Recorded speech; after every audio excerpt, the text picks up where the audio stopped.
Chapter 280. The Death Exemption Medallion can only be used once? Everyone can only be spared once? Li Mu and Zhang Chun looked at each other.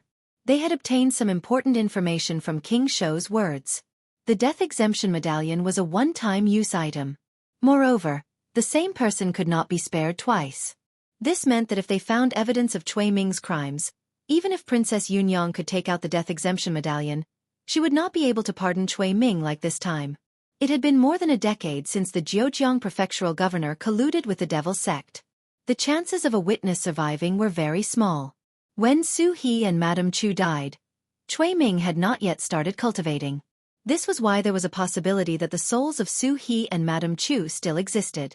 After gaining the support of the Zhejiang prefectural governor, Cui Ming's cultivation would definitely increase greatly in a short time, just like Li Si. At that time, Cui Ming would be even more thorough. The Zhejiang prefectural governor's family would probably not even have their souls left. Using this clue to force Cui Ming to his death was very unlikely. However, Li Mu still had Su He. As long as she came out of seclusion, he could bring her to the divine capital and tell her about what happened back then. No one would be able to protect Cui Ming. Although Su He did not tell Li Mu about her, it was clear that Cui Ming was the first to get engaged to her. Then, he gained the support of the Chu clan. Then, he killed the entire Chu clan for the daughter of the Zhejiang prefectural governor. After that, he married Princess Yunyang. Li Mu looked at King Shou's departing figure. He had enough reason to suspect that Cui Ming's position in the old faction was really that high. Or was it just because he was handsome that all the men in the divine capital were jealous of him, even if they were his accomplices? This reason was no longer important. What was important was that Li Mu had to return to the northern county. He had planned to return to the northern county after Cui Ming was executed. Now that Cui Ming had been rescued, it was even more necessary for him to go there. After visiting Yu Hanyun and Wan Wan on Mount Baiyun, he still had to go to the Bay of Clearwater to wait for Su He to come out of seclusion. She had been in seclusion for nearly half a year. No matter how slow her advancement was, she should have come out of seclusion in the near future. Not everyone was as lucky as Xiao Yu and Madame Chu. On the path of cultivation, Su He had a much harder time. Perhaps it was because her resentment was different from Xiao Yu and Madame Chu. Before Xiao Yu died, she suffered a great injustice. She was able to ascend to the 5th level with her incantation that shook the heavens. Madame Chu's entire clan had been killed. In the past 20 years after her death, she had no other feelings in her heart other than hatred towards Cui Ming. As long as she could kill Cui Ming, she was even willing to let her soul dissipate. This was the biggest difference between Su He and Madame Chu. In Mrs. Chu's heart, there was only ruthless killing intent. However, the feeling that Su He gave Li Mu was that of a living person. She had joy and anger, resentment and worry, and she was also mischievous and mischievous. She often teased Li Mu until his face turned red. Although they had both died once, as spiritual bodies, Madame Chu lived for hatred while Su He lived for herself. Li Mu walked out of the Zongjing temple. He didn't go out of the palace. Instead, he walked towards Shangyang Palace. Before returning to the North County, he needed to inform the Empress. Nominally, he was the arrestor of the Luoyang government and the imperial censor of the palace. However, his most important identity was the Empress's internal guard. The Luoyang government and the censorate couldn't control him. Shangguan Li stood outside the gate of Shangyang Palace. Li Mu walked over and said, "I have something to discuss with Her Majesty." Shangguan Li turned and walked into the main hall. Soon she came out and said, "Let's go in." Li Mu walked into the main hall and found that Mr. Mei and Madame Chu were both there. Madame Chu's breath was extremely unstable. Obviously, she already knew that Cui Ming had been released. Li Mu walked to her and said, "I hope you don't blame Her Majesty. Her Majesty can't change the fact that Princess Yunyang took out the death-free golden medallion. Even the Empress couldn't do anything about the former Emperor's death-free golden medallion. Although her surname was Zhou and not Xiao, she still had to address the former Emperor as father. If she didn't acknowledge the former Emperor's death-free golden medallion, she would be unfilial. In history, there was once an emperor of the great Zhou dynasty who gave a golden whip to his important officials. Even the later emperors had to be wary of him. The emperors of a country were all people who wanted to leave their names in history. No one wanted to bear the name of being unfilial. Moreover, the emperor's promise was the country's promise in the eyes of everyone. Even if everyone thought that the death-free golden medallion was unreasonable, the imperial court had to abide by it since it existed. After Madame Chu calmed down, she said, "I don't dare to blame Her Majesty. Cui Ming killed my entire family. Even if my soul is destroyed, I will make Cui Ming pay with his life." "Don't be impulsive," Li Mu looked at Madame Chu and said, "I will think of a way to deal with Cui Ming." It was obviously not a good idea for Madame Chu to go against Cui Ming. She had just advanced and her strength was not stable. Cui Ming had been in the creation realm for many years and was not weak. He probably had many trump cards. If she took revenge, she would just be courting death. At this moment, the Empress said calmly, "With Cui Ming's temperament, there is a high possibility that the incident with the Jiujiang County chief was framed by him. Unfortunately, too much time has passed and it is impossible to deduce. We can only search Cui Ming's soul," Li Mu hurriedly said. "Your Majesty, we can't make an exception." Everyone, including Li Mu, had their own privacy and secrets. If the imperial court made an exception, Pandora's box would be opened. This would have a worse impact than the death-free golden medallion and the silver law of guilt. There were no secrets between people. Everyone was selfless and didn't hide anything. They didn't commit any crimes. This sounded wonderful, but it was terrifying when one thought about it. Even when the government searched the souls of people, it had to be based on a large amount of evidence. If they could pry into people's minds based on guesses, the order of the world would be messed up. Li Mu hoped that Cui Ming would die, but he could not cross the line. He looked at the Empress and said, "Your Majesty, I want to go back to the North County. When Cui Ming was in Yangqiu County, the first woman he killed has turned into a ghost cultivator. We are friends. If we invite her, we can sentence Cui Ming to death. At that time, no one will be able to protect him." Madame Chu looked at Li Mu and finally understood why Li Mu wanted Cui Ming to die. She asked, "You know that girl?" Li Mu nodded and said, "She is my friend." Madame Chu sighed and said, "I have wronged her." Li Mu shook his head and said, "The person who killed her is Cui Ming. It has nothing to do with you." The Empress thought for a while and said, "You have offended many people in the Immortals' capital. I will let Mei Wei go with you." Li Mu shook his head and said, "No need. Even if there is an accident, I can protect myself." He had also reached the level of supernatural power. The power he could use was stronger than the mana of Madame Chu and Su He. With the help of various spells, he could close the gap between normal cultivators in the Destiny realm. If he counted in the talisman's treasure, he could fight with the cultivators in Dongxian for a while. Li Mu refused to be escorted, and the Empress did not insist. She said, "Remember to come back before the imperial examinations. I hope you can participate in the examinations this time." There were still 2 months before the examinations. No matter what, it was enough. The way to become an official in the Zhou dynasty had changed. The imperial examinations had become the stepping stone. If Li Mu wanted to play a bigger role in the court, he had to participate. As long as he could pass the examinations, no matter what the Empress arranged for him in the future, no one could object. After asking for leave from the Empress, Li Mu returned home. He packed his things with Little White and planned to leave as soon as possible. The news of Princess Yunyang using the death exemption medallion to save the prince consort had spread throughout the divine capital. When the people of the divine capital heard this, they fell into a long silence. In the play, Chen Shimi abandoned his wife and son, and in the end, he was punished by the heavens. The audience was delighted. However, in reality, Prince Consort Cui killed his wife and exterminated his family. He bore the burden of dozens of lives, but he was still able to get away with it. As the prince consort, he enjoyed endless glory and wealth. A play was ultimately just a play. The Ministry of Justice. The director of the Ministry of Justice sat in the guardroom and sighed. "I didn't expect Princess Yunyang to have such a move.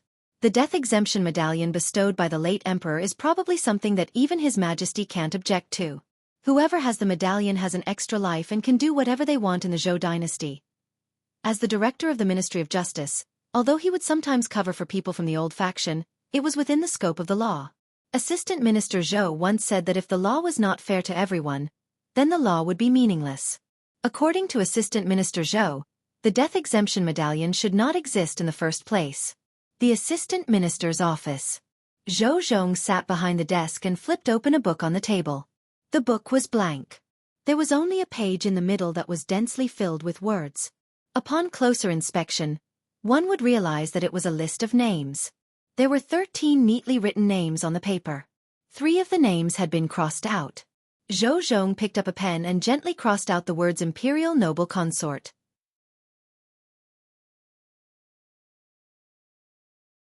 Chapter 281. Li Mu packed up his things and waited for Xiao Bai in the courtyard. When he thought of Cui Ming's ending, he still felt some regret. In fact, he originally wanted to deal with Cui Ming himself without Su He doing anything. At that time, Su He would not have to come to Chengdu and would not have to see Cui Ming. The incident from 20 years ago would also not cause her any harm. He did not expect that the great Zhou actually had something like a death exemption medallion. In order to punish Cui Ming, he had planned for half a month. He had written a script to create public opinion, and he had also coaxed and pestered the 6 officials of the Imperial Secretariat. After much difficulty, he finally sent Zhang Chun to the Imperial Clan Temple and successfully took down Cui Ming. In the end, he lost to a broken medallion. There were too many misdeeds left behind by the previous emperor. After one was dealt with, another one would appear. It was impossible to guard against it. If he lived for a few more decades, the great Zhou would be destroyed by his hands sooner or later. A piece of scrap metal could destroy the justice of the law. It was the biggest stain on the great Zhou's law and could not be tolerated. When he returned from the northern county, he would sooner or later turn those medallions into real scrap metal. Xiao Bai walked out of the room with a small bag on her back. She happily said, "Benefactor, I'm done packing. Let's go." Li Mu looked at the bulging bag on her shoulder and said helplessly, "We're not moving. Why are you bringing this?" Xiao Bai tightened the bag and said, "This is a gift for Sister Lu and Wan Wan." Although the little fox was usually a little silly and dull, she was very considerate. Li Mu did not say anything else. He was about to leave when he suddenly thought of something. He asked Xiao Bai, "When we return to the northern county, if Sister Lu asks you if I've been fooling around in Chengdu, how will you answer?" Xiao Bai said without hesitation, "Other than me, there are no other little fox spirits by your side." "Very good." Li Mu patted her head and said, "Let's go." Not being a womanizer was completely different from not having a woman by his side. In addition to Mr. May, Li Mu had close contact with her friends in the great music bar, including Miao Miao, Een, Little 7, 16, and the Queen, who had come here twice for free meals. Although Li Mu had a clear conscience, he still wanted to give Xiao Bai a heads up in advance so that she wouldn't stupidly shoot her mouth off and say something she shouldn't. Now, it seemed that the little girl was not as foolish as Li Mu had imagined. The two of them left the city and walked out of the no-fly zone outside the divine capital. Li Mu looked back at the distant divine capital and took out 2 high-level talismans.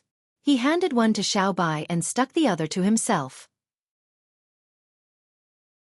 In the next moment, the two of them flew into the air and disappeared into the horizon.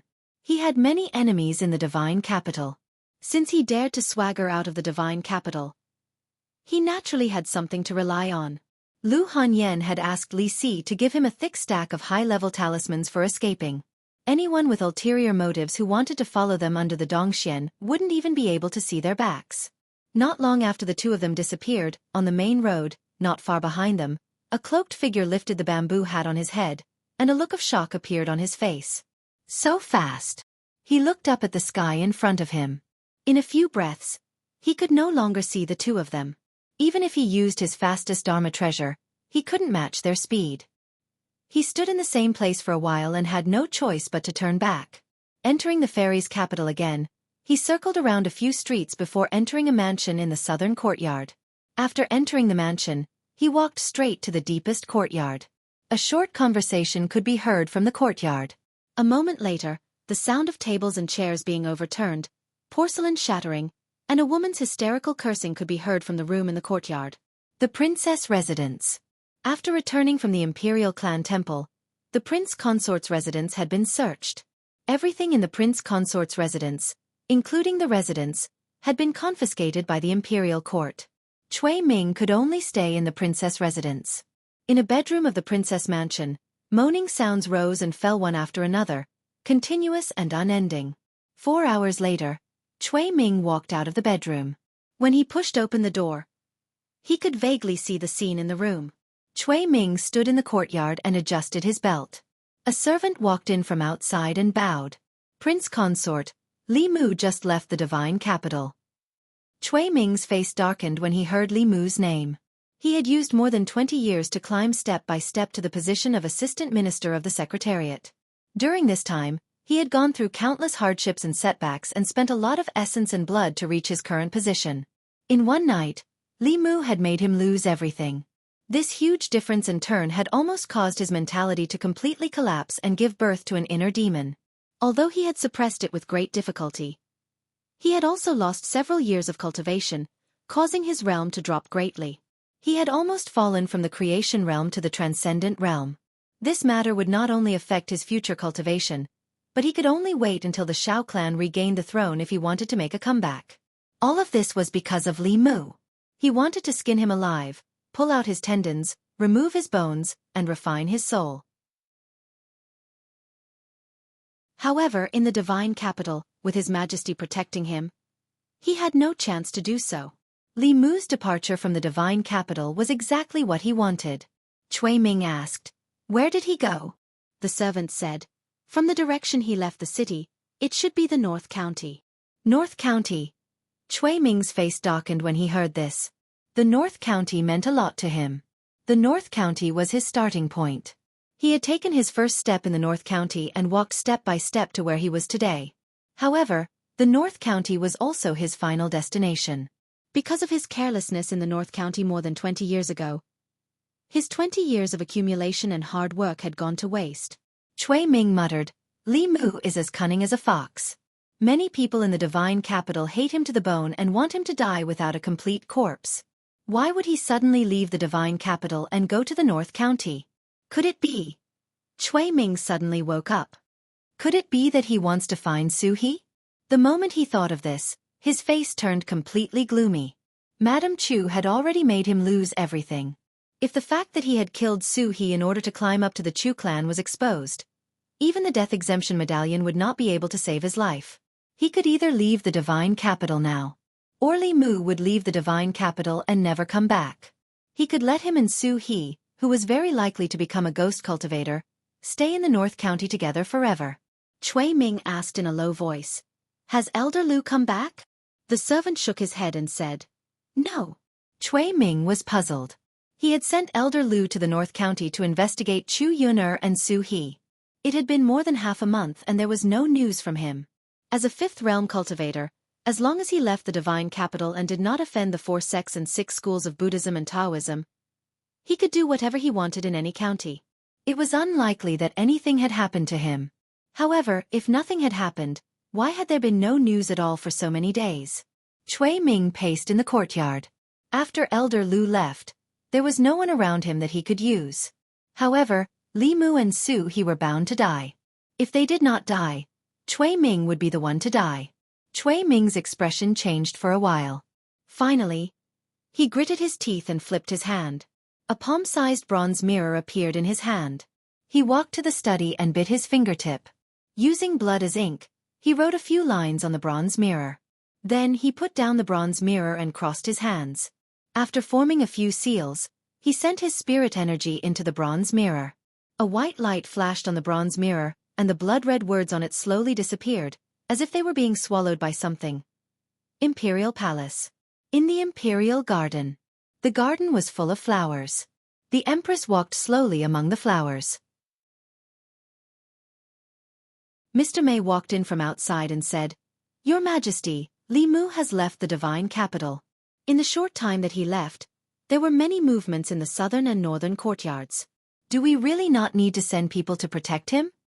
The Empress smiled and said, "He's not as weak as you think. Even 1,000 illusion Shongren died in his hands. What can those people do to him? You've seen him bully others, but when have you seen others bully him?" Mr. May thought about it carefully and realized that it was true. Although Li Mu had offended many people, those who dared to bully him did not end up well. Being beaten with a cane was a light punishment. Those who were more serious would not be able to keep their heads. Those who were more serious would be chopped into ashes on the street. the prince consort of Princess Lianyang lost his official position and had his property confiscated. Many people in the court called him Her Majesty's little fox after betraying him. Mr. May recalled the process of meeting Li Mu. He spoke softly, was good-looking, liked to laugh, did things in a straightforward manner, was righteous, and did not want to compromise. Who would have thought that he was also full of tricks when he was up to no good? Thinking of this, she inadvertently glanced at the Empress. She saw a faint smile on the Empress's face. At that moment, the beauty of the Empress even overshadowed the flowers in the garden. Mr. May was dazed for a moment. Ever since she married the Crown Prince, she rarely saw such a smile on the Empress's face.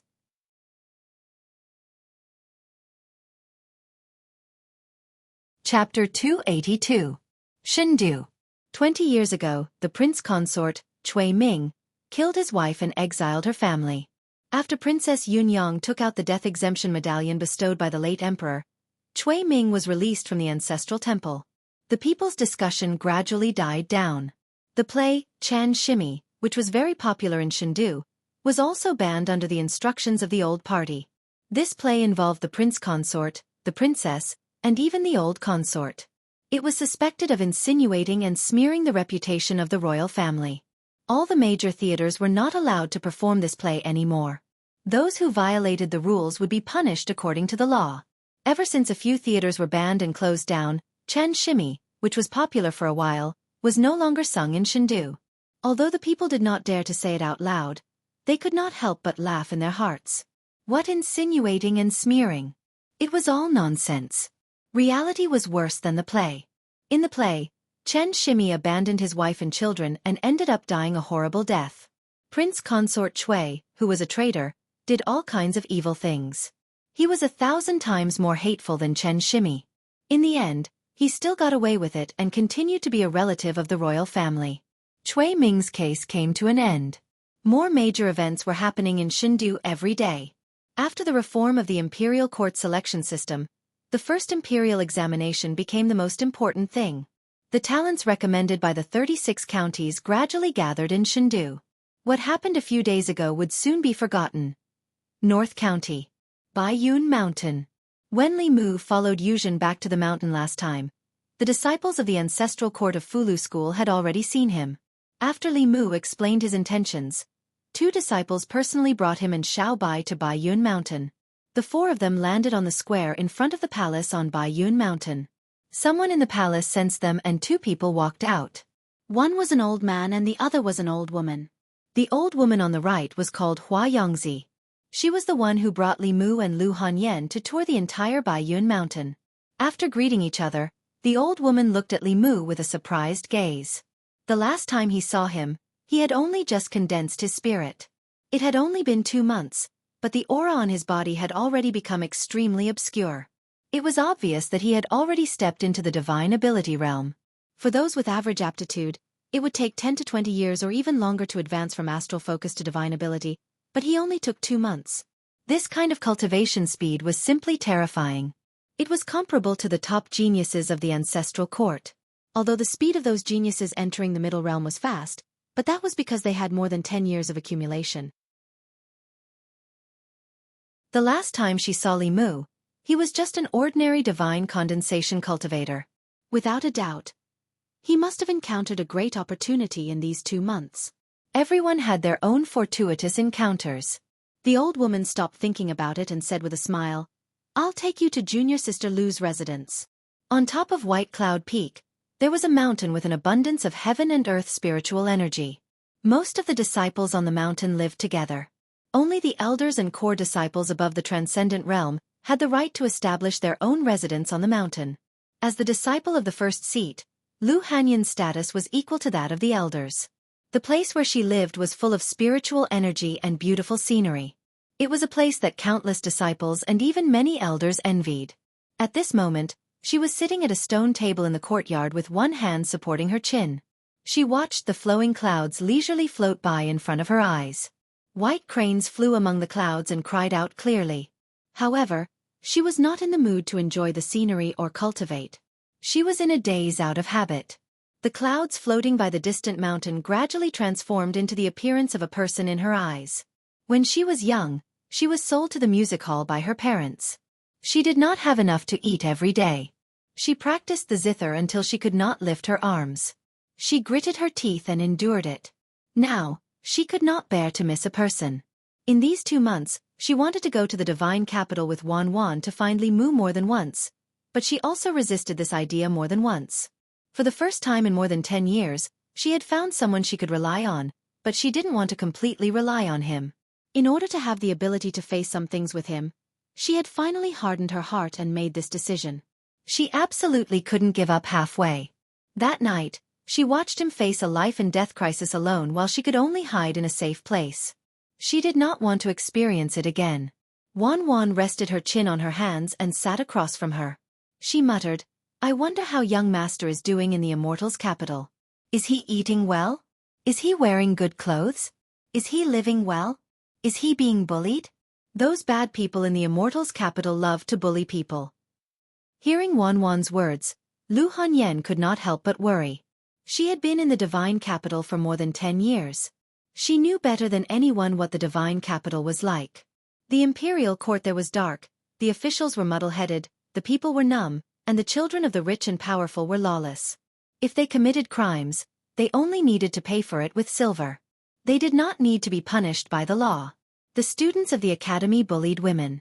Many women from good families were tainted by them.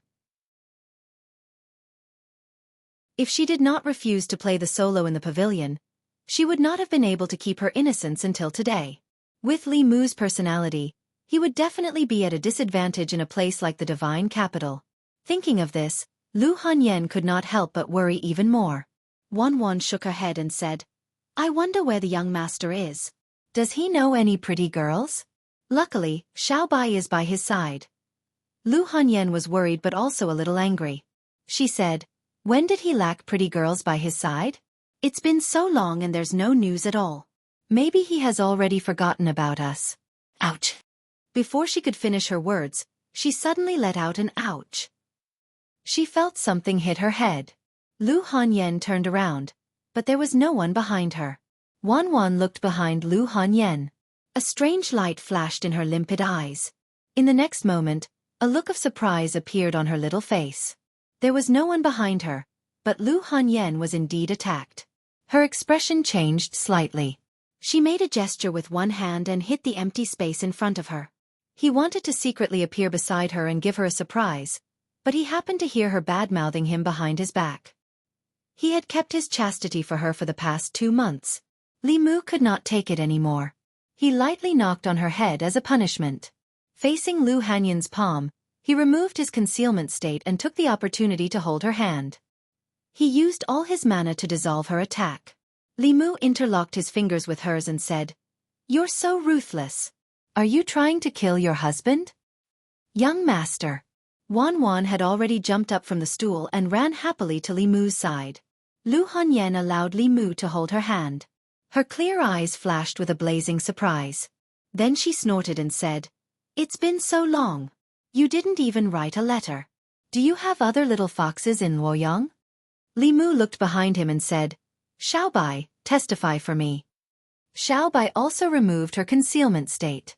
She ran over and held Lu Hanyan's arm. She said, "I can testify that you didn't fool around in Luoyang. Other than me, there are no other little foxes."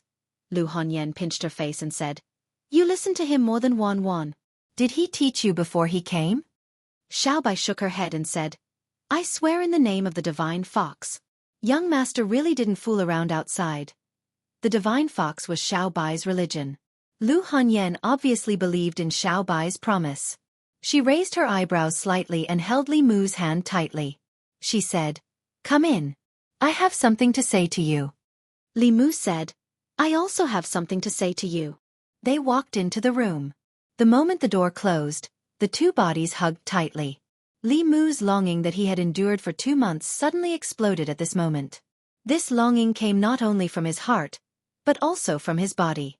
The body of pure yin and pure yang had a natural attraction.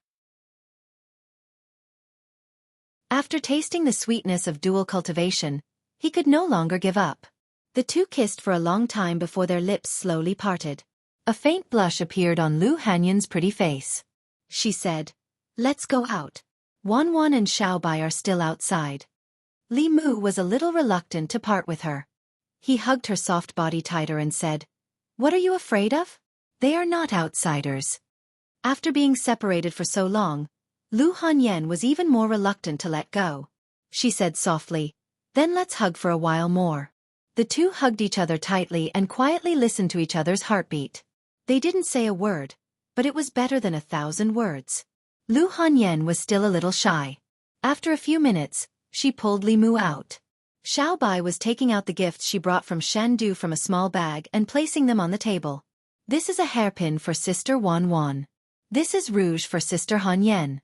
This is the flower seed that Benefactor and I bought in Shandu. It will be beautiful after it blossoms." After distributing the gifts, she couldn't wait to plant the flowers in the flower bed outside with Wan Wan. Wan Wan watered the flower bed and asked, "When will these seeds bloom?" Xiao Bai was stunned for a moment. Then she shook her head and said, "I don't know. When we were in Shendu, Sister Zhou just waved her sleeves and they suddenly grew." Li Mu keenly sensed that his grip on his hand tightened. Lu Hanyan stood in front of the flower bed and looked at Xiao Bai. She smiled and asked, "Which Sister Zhou?"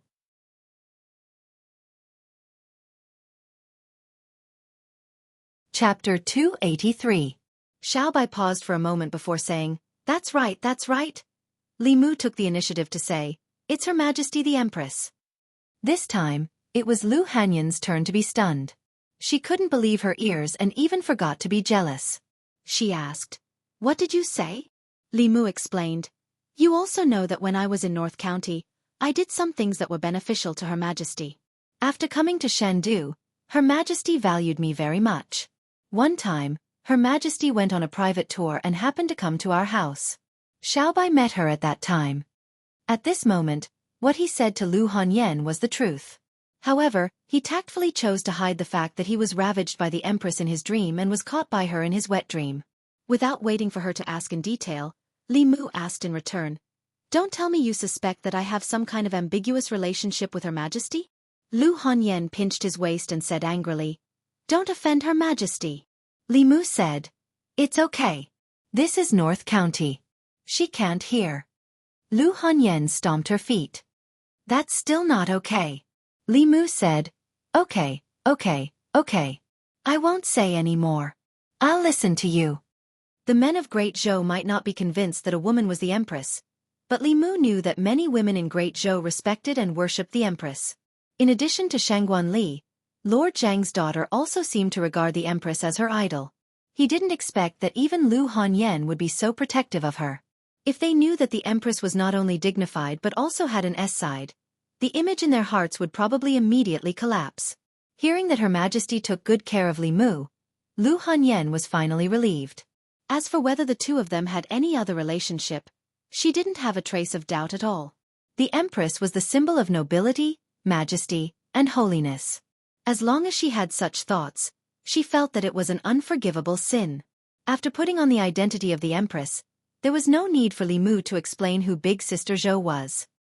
He sized up Lu Hanyan with a glance and said in disbelief, "You have mystical power so quickly?"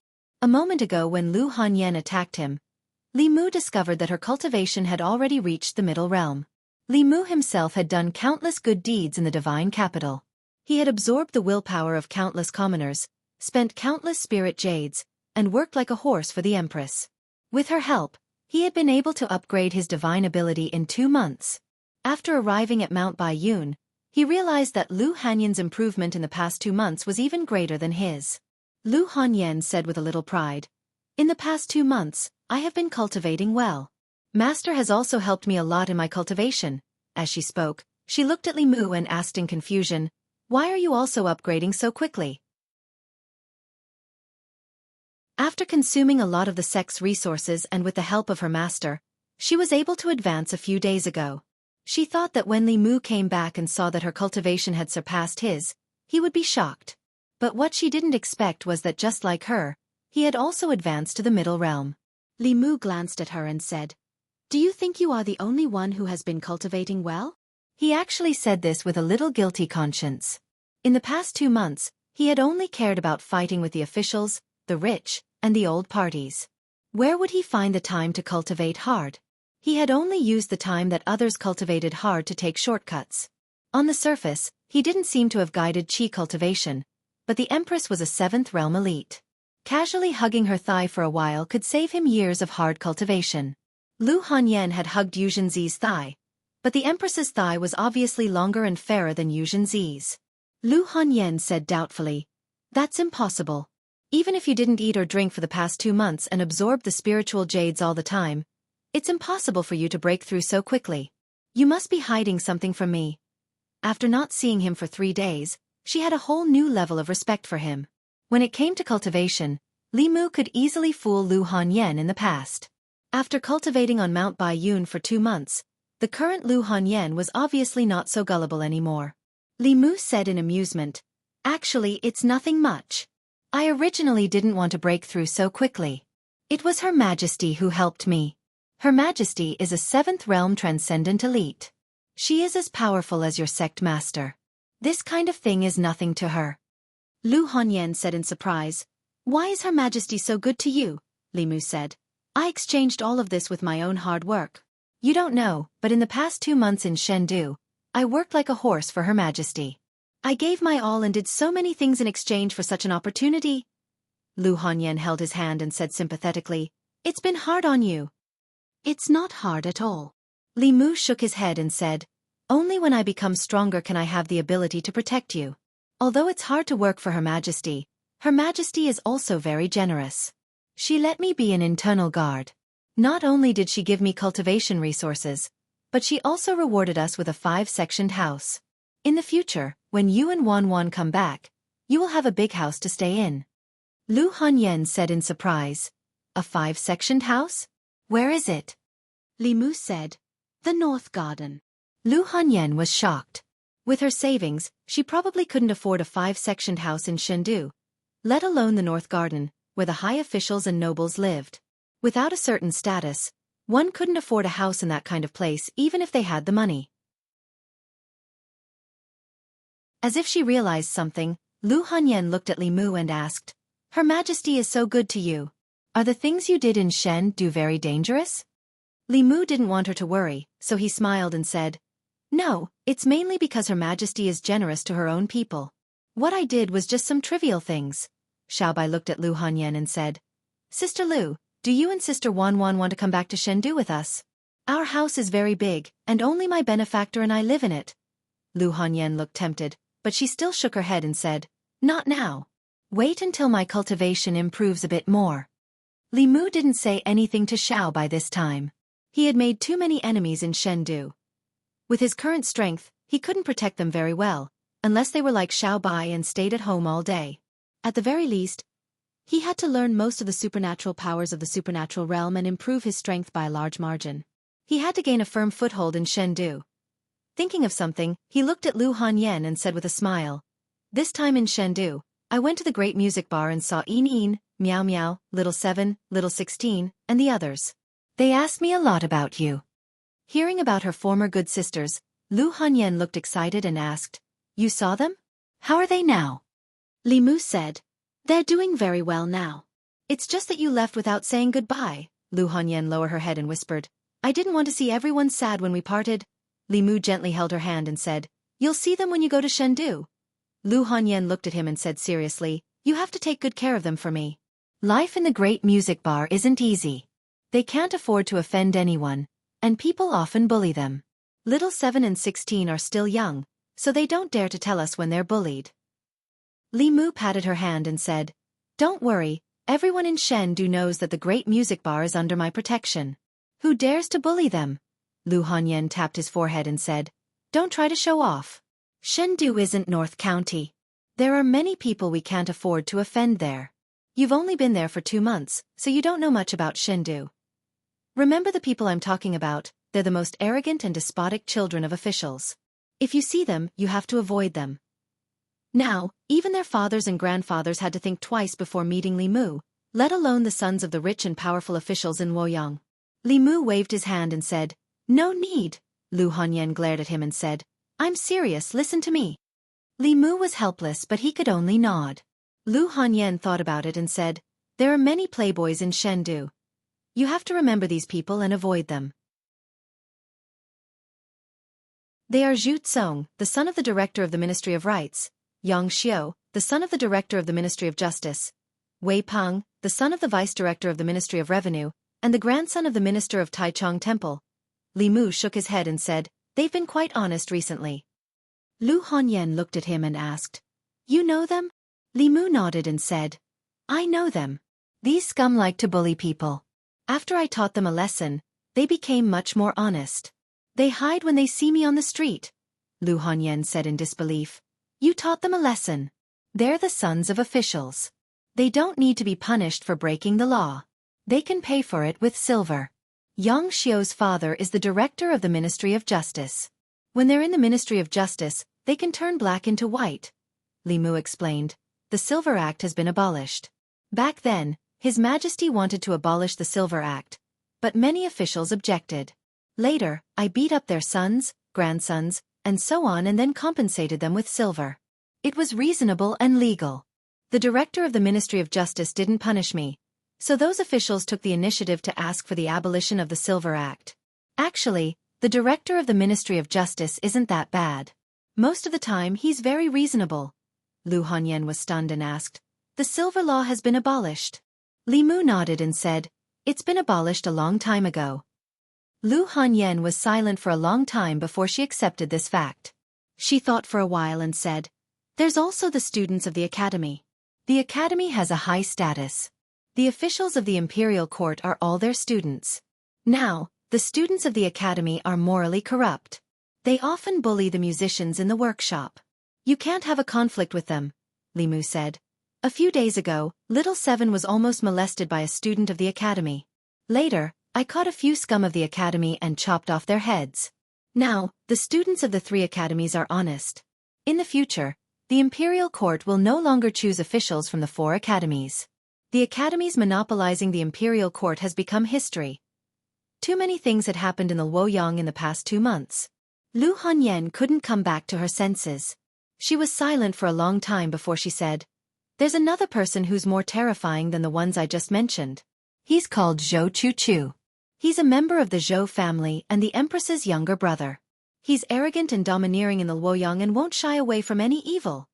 Li Mu nodded and said, "This guy is indeed more arrogant than the others. Not only did he kill someone on the street, he even dared to threaten the victim's family. He's simply lawless. So I simply struck him to death with a thunderbolt to prevent him from harming the people." Lu Hongyan stared blankly at Li Mu and asked, "Is this what you meant by a trivial matter?"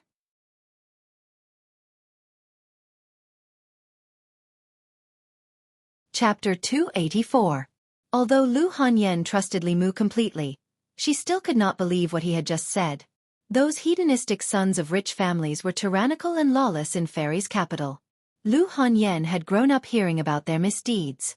What exactly did these people go through to change their personalities in just 2 months? As long as she could remember, there had been a law of paying for crimes. Many officials had proposed to abolish it, but in the end, there had been no result. How could it be abolished so suddenly? The academy no longer had a transcendent status, and the young ruffian of the Zhou family, Zhou Chu, was dead. Were these all the trivial things he had done in the past 2 months? Lu Hongyan looked at Xiaobai and asked, "Is what he said true?" Xiaobai nodded and said, "It's true. The people of Luoyang like you very much. When we buy things on the street, they don't even take our money." After the shock, Lu Hongyan was only left with worry. She looked at Li Mu worriedly and asked, "You've offended so many people. Where will you go in Luoyang in the future? Why don't you quit being an official? We'll stay in Beijing. You can cultivate with me on Mount Baiyun." Li Mu smiled and said, "Don't worry. You know how many treasures I have. Besides, Her Majesty will protect me in Luoyang. It's the safest place in Great Zhou." Li Mu and Lu Hongyan did not walk the same path of cultivation. She had a master who was at the peak of Dongxian and had a pure Yin body like her. Lu Hongyan was destined to inherit the mantle of Yuzenzi. The resources of the ancestral court of Fulu School were at her disposal. However, Li Mu's cultivation depended on himself. The faith of the people was the foundation of his cultivation. Since he stood on the side of the people, he naturally had to stand on the opposite side of the privileged class. It was inevitable that he would offend people. Fortunately, He had the Empress and his own trump cards were not weak. Luoyang seemed dangerous, but it was also safe. After comforting Lu Hanyan for a while, she finally dispelled her worries. After 2 months of not seeing each other, Lu Hanyan had made rapid progress, and Wan Wan was not bad either. Her cultivation had already reached the spirit condensation realm, and because of her Lingtong, her strength was far beyond the spirit condensation realm. Just now when Li Mu was invisible, Lu Hanyan didn't discover him, but he couldn't hide from Wan Wan's eyes. If Wan Wan were to advance to the middle realm one day, her spirit eyes would probably evolve as well. After not seeing each other for 2 months, Xiaobai had endless things to talk to them about. Seeing that it was getting late, Li Mu and Lu Hanyan looked at each other and understood what each other meant. The two of them stood up at the same time and said to the 2 girls, "It's getting late, you should rest early." After a while, the 2 of them sat cross-legged on the bed in Lu Hanyan's room. Their hands were clasped together, and mana flowed back and forth between their bodies through their hands. Traces of heaven and earth spiritual qi were attracted and quickly entered their bodies. After 2 months, Li Mu once again experienced the joy of duo cultivation. Cultivation was a boring thing, but duo cultivation of yin and yang brought a special sense of pleasure to both the body and the soul. This might be the reason why they were addicted to duo cultivation. The next day, the 2 of them didn't wake up until late in the morning. After that, Li Mu rode on his sword to Qingxian Peak. After being notified by the disciples guarding the peak, Hanja quickly walked out of the Daoist palace of Qingxian Peak. He strode over and patted Li Mu on the shoulder and asked, "How was Luoyang?" Li Mu smiled. "It was fine." He looked around and didn't see the figure that often followed behind Hanja. He asked, "Where's junior sister Qin?" Speaking of junior sister Qin, Hanja looked helpless and said, "She didn't cultivate properly and always followed behind me. I asked her to go into seclusion. She's not allowed to come out until she reaches spirit concentration."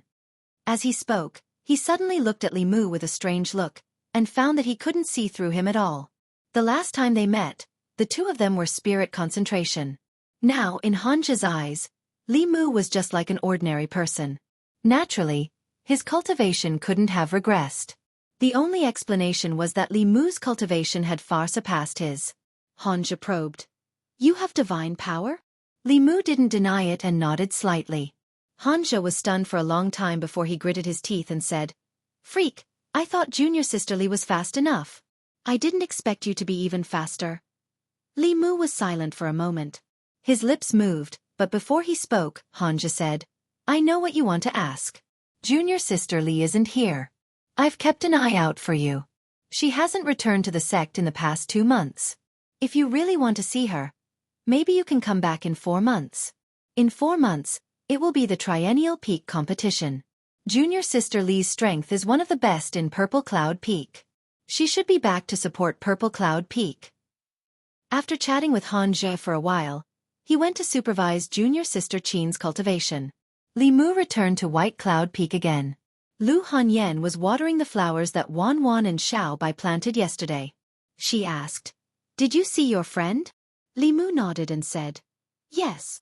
Lu Hanyan asked again, "Did you see Miss Li?" Li Mu shook his head and said, "I didn't go to Purple Cloud Peak. When I was talking to Han Jie about her, he said she wasn't in the sect." In front of Lu Hanyan, Li Mu didn't deliberately hide anything. Their relationship was only 1 step away. If he hid it too much, it would show that he was guilty. It was better to be honest. Li Mu didn't continue this topic. He asked, "Hanja said that in 4 months, there will be a grand competition in the sect. Will you participate?" Lu Hanyan shook her head and said, "I don't think so. That's a competition for the younger generation. What would I do there?" Li Mu almost forgot that Lu Hanyan's status was equal to the elders of the various peaks. With her strength, it would be a bit of a bully for her to participate in such a competition. The grand competition's requirements were for young disciples under the age of 25. At this age, those who could reach the spirit convergence realm were already outstanding. Those who could reach the divine power realm were already top geniuses. They either had great talent or incomparable perseverance. There weren't many people like this in the ancestral court of Fu Lu School. Although talent was very important on the path of cultivation, It was very difficult to become strong with talent alone without hard work and the accumulation of years of cultivation. Although it was rare for young people to reach the spirit convergence realm, it wasn't that they didn't exist. However, the fifth realm cultivators Li Mu had seen were mostly middle-aged or old. Xiaoyu's situation was special. The youngest creation realm cultivator he had seen was Shangguan Li. However, she was 5 or 6 years older than Li Mu. If she hadn't been by the Empress side all year round, it would have been impossible for her to become a strong cultivator so early. The Empress wanted him to return to the divine capital before the imperial examinations. There were still 2 months before the examinations. Including the preparation time, there was plenty of time. Li Mu planned to stay in the North County for a few more days to accompany them. He stayed in Baiyun Mountain for 3 days and then went to the county city with Lu Hanyan. After leaving the North County city, Lu Hanyan handed the Yunyan Pavilion to Zhang Shan to manage. He didn't make a name for himself as a constable, but he was very talented in business. He didn't let down Lu Hanyan's trust. The Yunyan Pavilion's business was getting better day by day. Zhang Shan was so busy that he lost a lot of weight. However, he was more energetic and his eyes were shining. Li Mu didn't lack cultivation resources now. He spent some effort to guide him into the path of cultivation and gave him some Fulu and Dharma treasures to protect himself. Although he didn't have to do dangerous jobs anymore, he could still cultivate to protect himself. At the very least, he could strengthen his body and prolong his life. In the county city, Li Mu accompanied Lu Hanyan for 3 more days. He originally wanted to drink with the White Demon King and see his 2 nieces. However, he only saw the Green Bull Demon. From him, he learned that after Madame Bai came out of the ice coffin, the White Demon King and his family went out to play and hadn't returned yet. Li Mu was able to return to the county city. In the end, he returned to Yangqiu County with Lu Hanyan. This was the place where they knew each other. It was also the place where Li Mu had lived the longest when he first came to this world. In these few days, the 2 of them cherished this reunion very much. They were together for almost 24 hours every day. The progress of their relationship was only 1 step away. Li Mu wasn't in a hurry. For a woman, this matter was sacred and had a sense of ceremony. It had to be left until the night of the wedding. Their original plan was to leave this day for the day of their breakthrough. They would use each other's primordial yang and primordial yin to break through to the middle realm. However, no one expected that Lu Hanyan would enter the Fulu school and Li Mu would meet the Empress. The 2 of them had already broken through to the God Power realm. They definitely couldn't wait until the next breakthrough. On the 2nd day after returning to Yangqiu County, Li Mu left the city and went to Clearwater Bay. This time, other than returning to the northern region to see Lu Hanyan and Wan Wan, he also had an important mission. That was to bring Su He back to the divine capital and send Cui Ming on his way.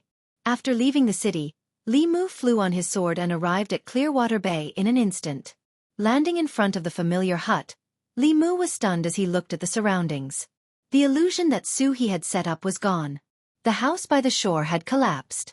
The surrounding trees were crooked and some had even been uprooted. More importantly, the deep pool that originally existed here had dried up. The altar at the bottom of the pool was still there, but it was almost destroyed. The female corpse on the altar was also gone. Li Mu's face was gloomy as he searched the surroundings. Not only did he not find Su He's presence, but he also didn't find the 2 female ghosts. He only found the reason why the pool where the altar was located had dried up. For some unknown reason, the river that flowed through the Gulf of Clearwater suddenly changed its course 2 li before it passed through the Gulf of Clearwater, bypassing the Gulf of Clearwater. In this way, without the suppression of the water vein, the formation on the altar at the bottom of the sea would immediately lose its effect, unable to trap the female corpse underwater. Li Mu looked around and saw the mess by the shore of Clearwater Bay. Could this be caused by the battle between the female corpse and Su He after she escaped? Although they were of the same origin, one was a soul and the other was a physical body. They both wanted to devour each other's consciousness to reach perfection. When the 2 appeared at the same time, a great battle was unavoidable. Li Mu carefully thought about it and relaxed a little. After refining part of Thousand Illusion soul force, Su He's strength was much stronger than that of the spirit corpse. If she stayed in the array, she would have a chance to retain her consciousness. Once she left the altar, she would be killed by Su He and her body would be taken over. Li Mu didn't have to worry about Su He at all. What he cared about now was where Suhi had gone.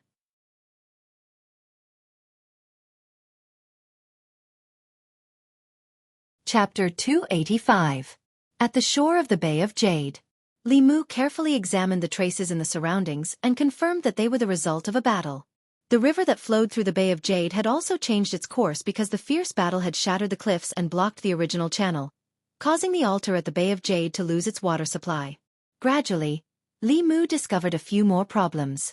According to his initial deduction, the change in the river's course should have caused the altar's formation to weaken, allowing the spiritual corpse at the bottom to break out of the formation and engage in a great battle with Suhi. However, after careful examination, Li Mu felt that there should have been two experts above the 5th level fighting here. They had shattered the cliffs and forced the river to change its course, causing the female corpse at the bottom to break out of the formation. One of the 5th level experts had to be Suhi, so who could the other be? The possibility of it being a passing expert was not high. Many cultivators like to kill ghosts and demons indiscriminately. However, even cultivators who wanted to slay demons and protect the Dao would consider their own strength. They would definitely not fight with experts of the same level. If they fought with experts of similar strength, both sides would often be injured. Cultivation was not easy. No one wanted to be injured and cause their cultivation to drop, unless their target was Suhi. Who could have such a deep grudge against her? The answer was already obvious. Cui Ming. If Li Mu could think of Suhi, how could Cui Ming not think of it? After luckily escaping Madame Chu's calamity, he would definitely want to cut the weeds and eliminate all threats to him. Suddenly, Li Mu felt all the hairs on his body stand on end as a great sense of danger arose. He abruptly turned around and looked behind him. Behind him was a messy forest. A few trees had been overturned and those that were still standing on the ground were also swaying left and right. For some reason, this forest gave him an incomparably strange feeling. However, no matter whether he used his heaven's eye or opened his eyes, he could not see anything strange about this forest. Li Mu's eyes flashed slightly. He turned his back to the forest and slowly walked towards the dried-up pool. Whoosh! The sound of wind breaking came from behind him. A branch from a poplar tree closest to Li Mu suddenly shot out and stabbed at Li Mu's back. The speed of the branch was unbelievably fast. Li Mu subconsciously dodged and avoided it, but his arm was still stabbed. After the branch pierced Li Mu's arm, it directly collapsed. However, there was no wound on Li Mu's arm, nor was there any blood. Bang! On the other hand, a strange sound suddenly came from the trunk of the poplar tree. Wood chips flew everywhere, and a large hole appeared on the trunk. The wholeness formula was a substitution technique. After Li Mu advanced to a divine ability, he could already master it. This technique could divert a portion of fatal damage. For such an attack, it could divert all of it.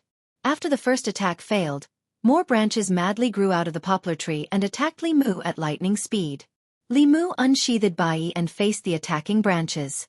There was a sound similar to metal clashing. Bai slashed at the branches, but only left a shallow mark.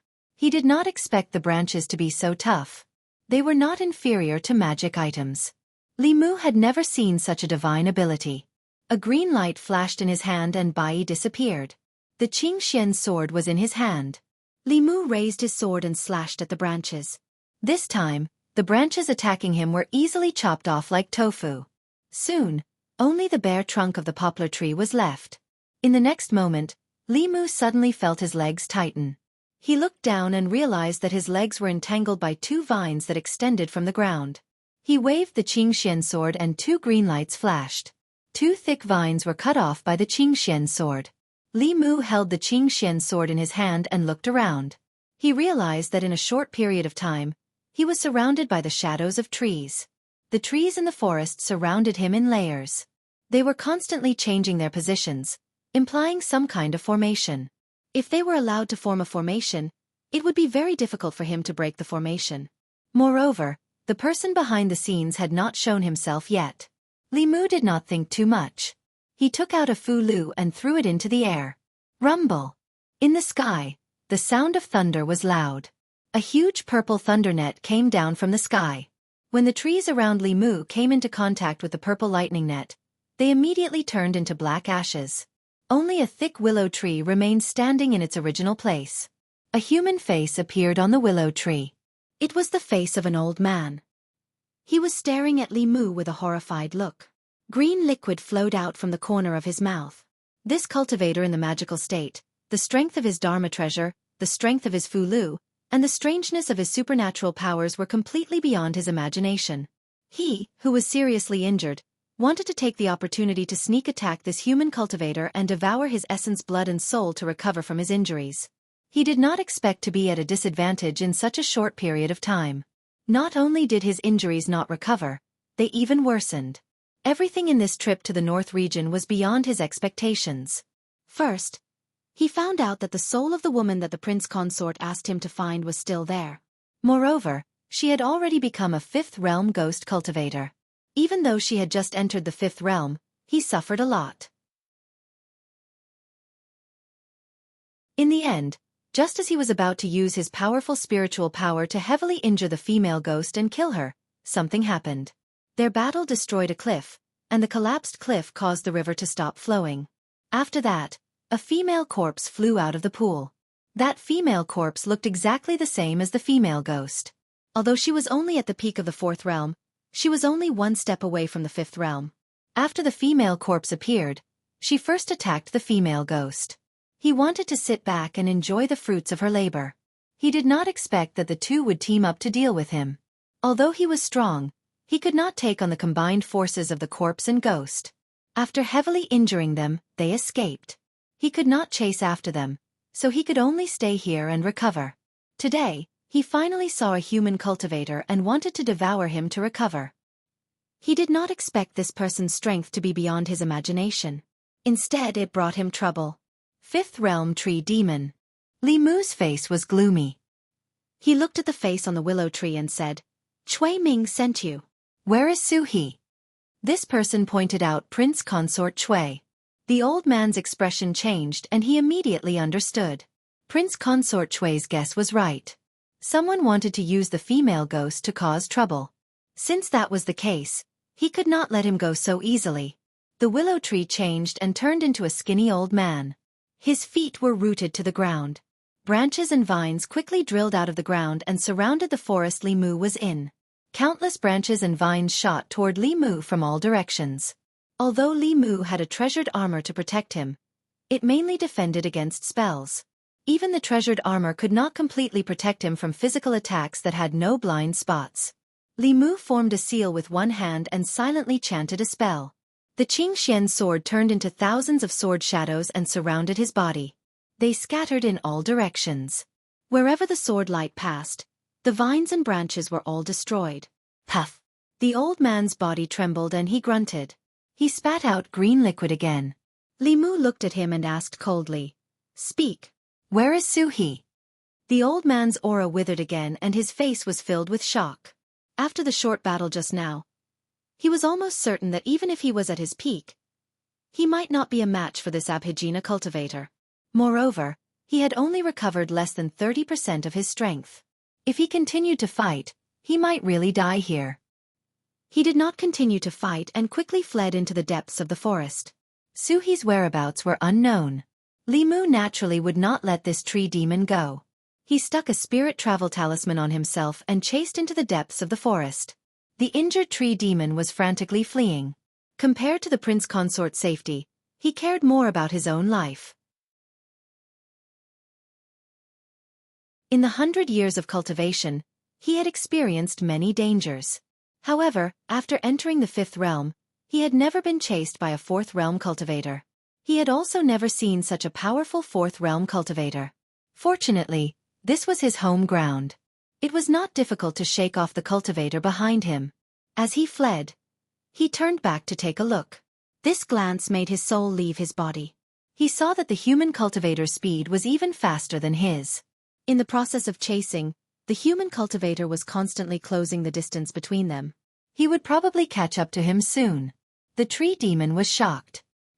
He did not dare to be careless and released his Abhijina with all his might. Wherever he passed, trees grew rapidly. The branches overlapped and completely sealed off his escape route. Li Mu's pursuit was blocked. He simply flew into the air above the forest. Looking down from above, The lush forest seemed to have become a whole. Suddenly, it became quiet. There were no longer any strange movements in the forest.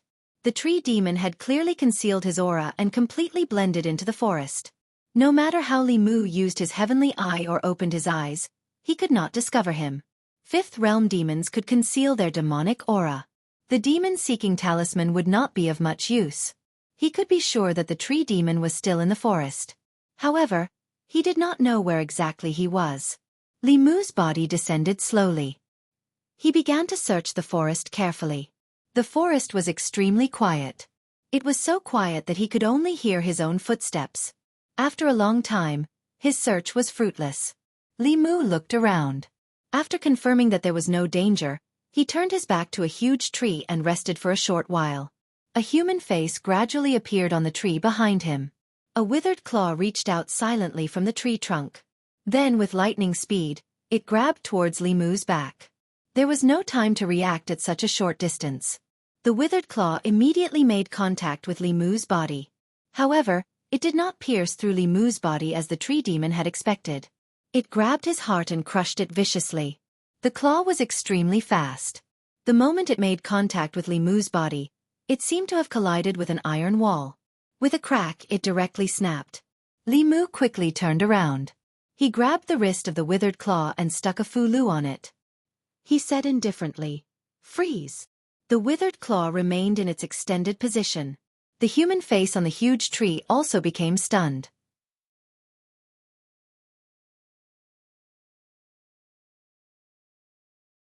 Chapter 286. Taking advantage of the moment when the tree demon was immobilized by the body-securing talisman, Li Mu stretched out his hand. A chain appeared in his hand and he tied it to the tree. After the tree in front of him was bound by the chain, it gradually transformed into a skinny old man with a chain around his neck. This was a torture tool specially made by the imperial court. It was used to capture demons and spirits, and it was always successful. The cultivation of the demons and spirits that were locked up would also be sealed. This fifth realm tree demon was now just an ordinary old man. Fortunately, he was heavily injured and probably had not even recovered 30% of his strength. Otherwise, even though Li Mu was not afraid of him in a head-on battle, it was almost impossible to capture him alive. Li Mu took away the body-securing talisman, and the old man gradually regained his consciousness. Feeling the cold chain around his neck and the sealed mana in his body, his expression changed drastically. He wanted to escape but was gently pulled back by Li Mu. Li Mu looked at the old man and asked the question he was most concerned about. "Where did Su-He go?" The old man glanced at Li Mu but did not speak. Li Mu took out a fulu and waved it in front of the old man. He asked, "Do you know what this is?" The old man looked at the purple heaven thunder talisman in his hand, and could not help but swallow his saliva. Li Mu asked, "Guess, how many bolts of lightning can you withstand now?" The old man lowered his head and his face was extremely pale. Li Mu kept the purple heaven thunder talisman and took out a few more. He said, "Other than the purple heaven thunder talisman, I have a few more good things here. This is a sword talisman. It will destroy your demon body with one strike and your demon soul with the second strike. This sword is a heaven-grade divine weapon. It will not be a waste for you to die under this sword." The old man trembled and hurriedly said, "They escaped. The female ghost and the female corpse escaped." Li Mu was able to sense the emotions of this tree demon, so the possibility of him lying was not high. This made Li Mu feel a little relieved. If something really happened to Su-He in the hands of this old demon, then even if he chopped him into pieces and burned him as firewood, it would still not be enough to appease the hatred in his heart. Li Mu's face was calm as he looked at the old man and said, "Speak, what happened at the Bay of Clear Water? If there is even half a lie, don't blame me for chopping you into pieces and burning you for firewood." The tree demon's life was in the hands of others, so he didn't dare to hide anything. He recounted everything that had happened in the Bay of Clear Water.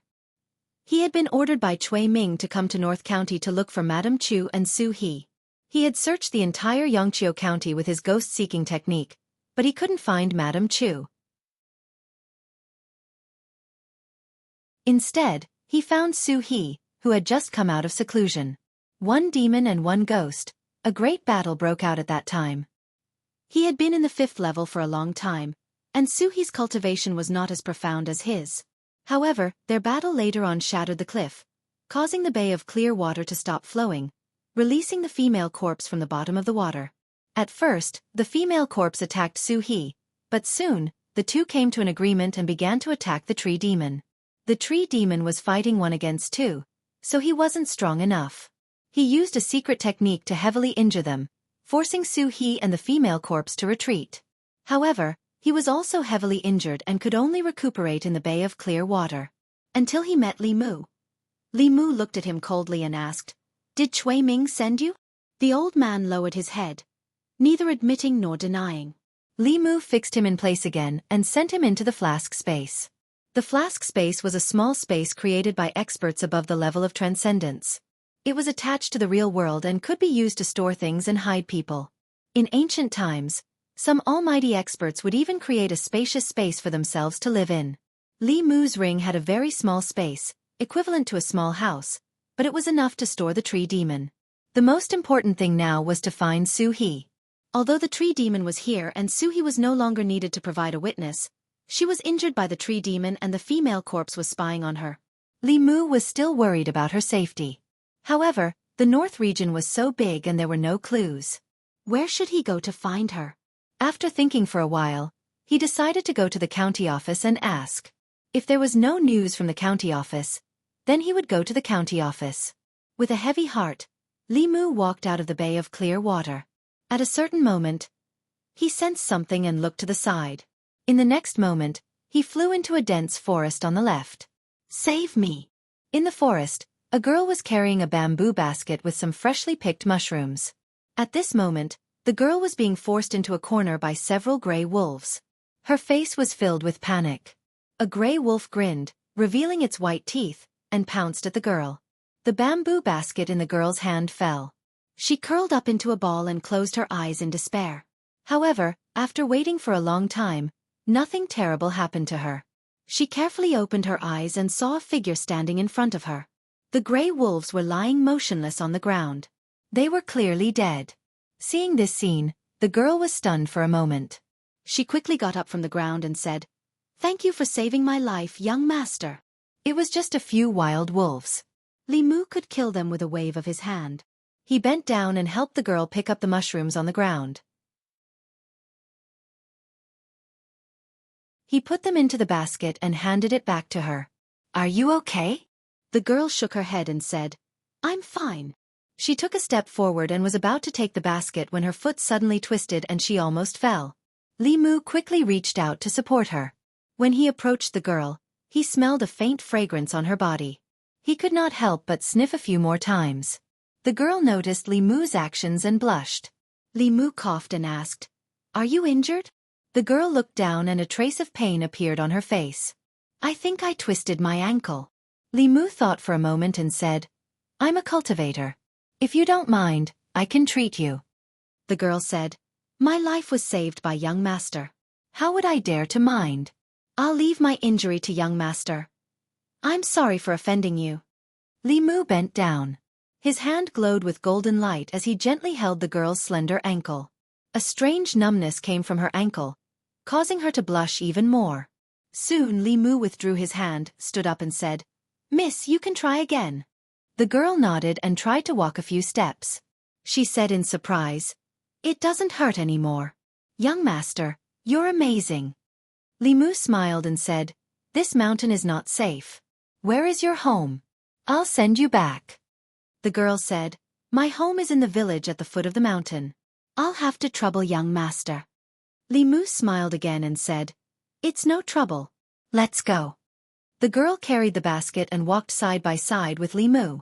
She curiously asked, "Young master, are you a cultivator? I heard that our northern county has a Fulu school. The cultivators there are all very powerful. Are you a disciple of the Fulu school?" Li Mu shook his head and said, "I'm only a mountain cultivator. I don't have the qualifications to be a disciple of the Fulu school." The girl smiled and said, "Young master, you're too humble. You're so skilled to be able to kill those hungry wolves so easily and heal my injuries. Young master, you must not be an ordinary cultivator." Li Mu waved his hand and said, "Just a few hungry wolves. If young master is willing, you can easily get rid of them." The girl was stunned and shook her head. "Young master, you're joking. I don't even have the strength to truss up a chicken. If I'm not as powerful as young master, how can I deal with those hungry wolves? Li Mu looked at her and smiled. What's so powerful about dealing with a few hungry wolves? I can't compare to young master who can steal the sky and fake the sun. The girl looked at Li Mu and was slightly stunned. She said in shock, Young master, what are you talking about? Li Mu said coldly, You vixen, how long are you going to pretend for? The woman stared straight at Li Mu. The panic on her face gradually calmed down, but she still asked with some surprise, How did you see through it? With your cultivation, it's impossible for you to see through my true form. Li Mu said, Do I need to see? I can smell your scent from far away. The girl's expression changed. She asked in embarrassment and anger, What scent do I have? Li Mu said, Fragrance. The girl's fragrance was one that Li Mu had never smelled before. It was not the fragrance of flowers or herbs. It was a unique body fragrance. When he was in the divine capital, Li Mu smelled this body fragrance every night when he fell asleep. How could he not know that she was from the heavenly fox clan like Xiao Bai? Even though there was a huge difference in the fragrance coming from the two of them, Li Mu was certain that there was no mistaking it. The girl's expression softened. She looked around and said, I don't believe that you can guess that there's something wrong with me just by the fragrance. Li Mu pointed at the colorful mushrooms in her bamboo basket and said, If you want to pretend to be a little girl picking mushrooms, please be more professional. Who would go to the mountains to pick poisonous mushrooms?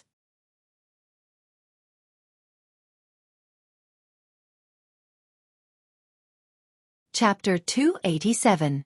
After being exposed by Li Mu, that woman simply did not continue acting anymore.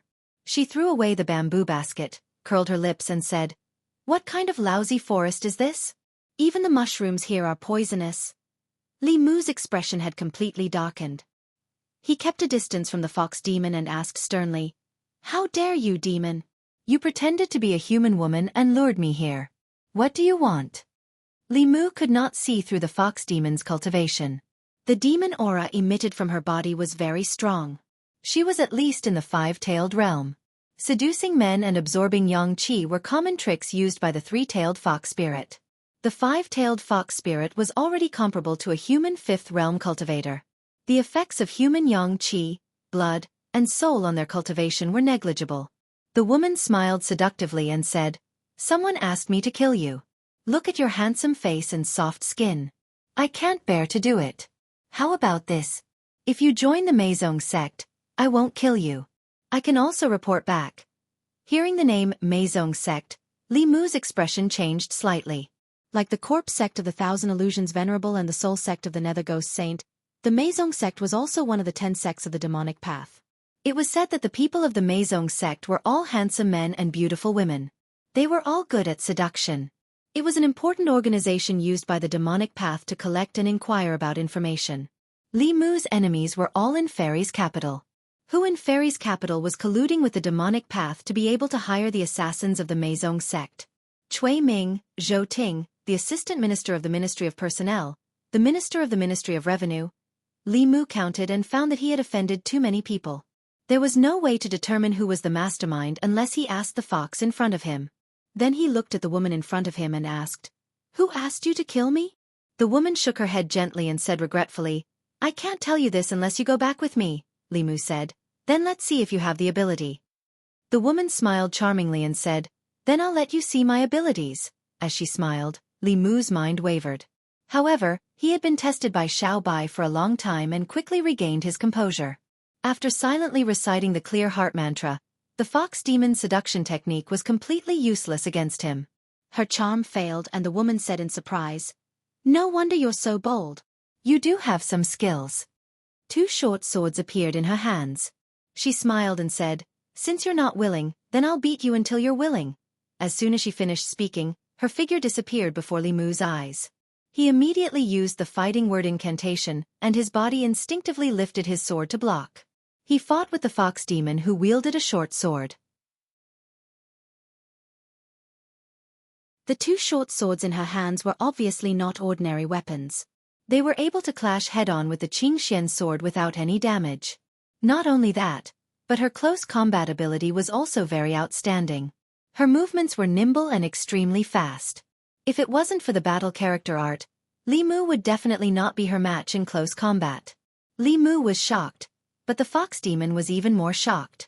Although her attacks were swift and fierce, Li Mu's defense was equally shocking. No matter which direction she attacked from, he could easily block it. It gave her a feeling that he was airtight and flawless. Not only that, he was only a transcendent realm cultivator, but the dermic power in his body seemed to be inexhaustible. After activating a heaven-class dermic artifact for such a long time, his dermic power did not seem to be depleted at all. It was very strange. Although Li Mu would not be at a disadvantage in close combat with the fox demon, it would be difficult for him to gain the upper hand. Therefore, he took the initiative to retreat and threw out a few Fu Lu. The Purple Heaven Thunder Talisman and Sword Talisman came out together. The fox demon made a hand seal and a dermic power shield appeared around her body. Neither the Purple Heaven Thunder Talisman nor the Sword Talisman could break through her defense. Li Mu used the Thousand Sword Shadows again, but she still managed to block it. Although he had entered the Transcendent Realm, Li Mu's dermic power was still not comparable to a Fifth Realm cultivator. Even if he used all his strength, he could only fight to a draw with a Fifth Realm cultivator.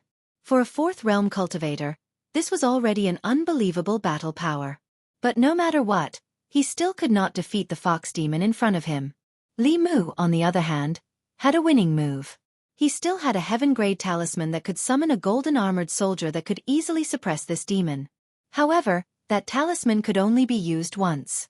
Using it on her was tantamount to using a cannon to kill a mosquito, or using a sledgehammer to kill a chicken. He had wasted a life-saving trump card in vain. The fox demon stood in the distance and looked at Li Mu as if she was looking at a treasure. She said, "I admit that I have underestimated you. If you join the Meizong sect, I will tell you who wants to kill you." Li Mu ignored her. His mind moved again and the Qingxian sword flew out from his hand. It turned into a ray of light and shot towards the fox demon. The fox demon threw out two short swords and fought with the Qingxian sword in the air. She smiled at Li Mu and said, "It's no use. You are no match for me." Whoosh! Just as she finished speaking, a ray of golden light shot out from Li Mu's hand and flew in front of her in an instant. The golden light turned into a golden rope, and before the fox demon had time to react, it tied her up tightly. The moment she was tied up by the rope, the fox demon could no longer use her dermic power. Clang! Without the control of their master, the two short swords fell from the air and landed on the ground with a crisp sound. The fox demon's expression changed. She struggled a few times but found that the rope was getting tighter and tighter. She felt pain and stopped struggling immediately. Li Mu kept the Qingxian sword and clapped his hands. He walked over from afar and said, "Stop struggling. This is the immortal binding rope. You are a five-tailed fox demon. You will not be able to break free. The more you struggle, the tighter it will be." The fox demon glared at Li Mu and said, "How can you be a hero when you ambush me in the dark?" Li Mu shook his head and said, "I did not say that I am a hero." The Empress had not given him this thing to be a hero in the first place. Although the speed of this immortal binding lock was fast, it was very easy to dodge when it was used to bind someone head-on. It would only be effective when it caught the enemy off guard. This fox was still not cautious enough. Li Mu walked in front of her and said, "Tell me who sent you to kill me?" The woman looked at him coldly and said, "You better let me go right now." Li Mu made a series of hand seals, and the rope around her body drew closer and closer. She didn't know if the rope was intentional or not, but it wrapped around her chest. As it tightened, the originally magnificent rope was quickly twisted out of shape. The woman's face showed a trace of pain. She looked at Li Mu with even more anger. Li Mu stood in front of her and felt a little awkward. There was something wrong with the position of the rope. When the rope was tightened, it would act on her body and deform a certain part of her body. It made her look like a pervert with some kind of evil taste. Li Mu loosened the rope a little. He thought for a while and picked up a rattan from the ground. He pointed at the woman with the rattan and said, "Are you going to tell me or not? If not, I will whip you." The woman gritted her teeth and said, "Don't you dare." Whoosh! Li Mu used the rattan as a whip and whipped her. He said expressionlessly, "Tell me." The woman had lost her composure. She was ashamed and angry. She said loudly, "I will definitely kill you." Whoosh! Whoosh! Whoosh! Li Mu whipped her a few more times. The more he whipped her, the easier it became. He could even feel the joy of the Empress. Although this fox demon was not bad-looking, she wanted to take his life. There was no such thing as being protective of the fairer sex. Li Mu wanted to know who was behind her and then return to Shindu to take his life. This was truly colluding with the demon sect. In the Great Zhou, it was a serious crime that could lead to the extermination of an entire family. The woman's face was full of shame and anger. The rattan was imbued with mana. When it hit her body, it hurt. However, the pain on her body was not worth mentioning compared to the humiliation in her heart. She stared fixedly at Li Mu. Her originally clear and bright eyes seemed to be filled with flames of fury. "There's no use looking at me like that," Li Mu said. "Tell me who ordered you. As long as you are obedient, you will suffer less physical pain." The woman took a deep breath. The anger in her eyes was gradually extinguished. She said calmly, "My name is Phantom Princess. Remember my name. I will return today's humiliation 100-fold." With that, she grabbed a piece of jade hanging from her waist and crushed it. In the next moment, her figure disappeared before Li Mu's eyes. The immortal binding lock lost its target and shrunk rapidly. Finally, it shrunk into a ball and fell to the ground. A spatial Dharma treasure. Li Mu was shocked to see the fox demon escape before his eyes. He did not expect the fox demon to have such a Dharma treasure. Just like the flask Dharma treasure, this spatial Dharma treasure had the ability to teleport. It could only be made by a 7th realm cultivator. It could teleport someone thousands of miles away. Li Mu searched the surroundings for a long time but could not find the fox demon's aura. In the end, he could only walk back. He picked up the 2 short swords that she did not have time to retrieve and put them into his ring. Then, he flew in the direction of the county.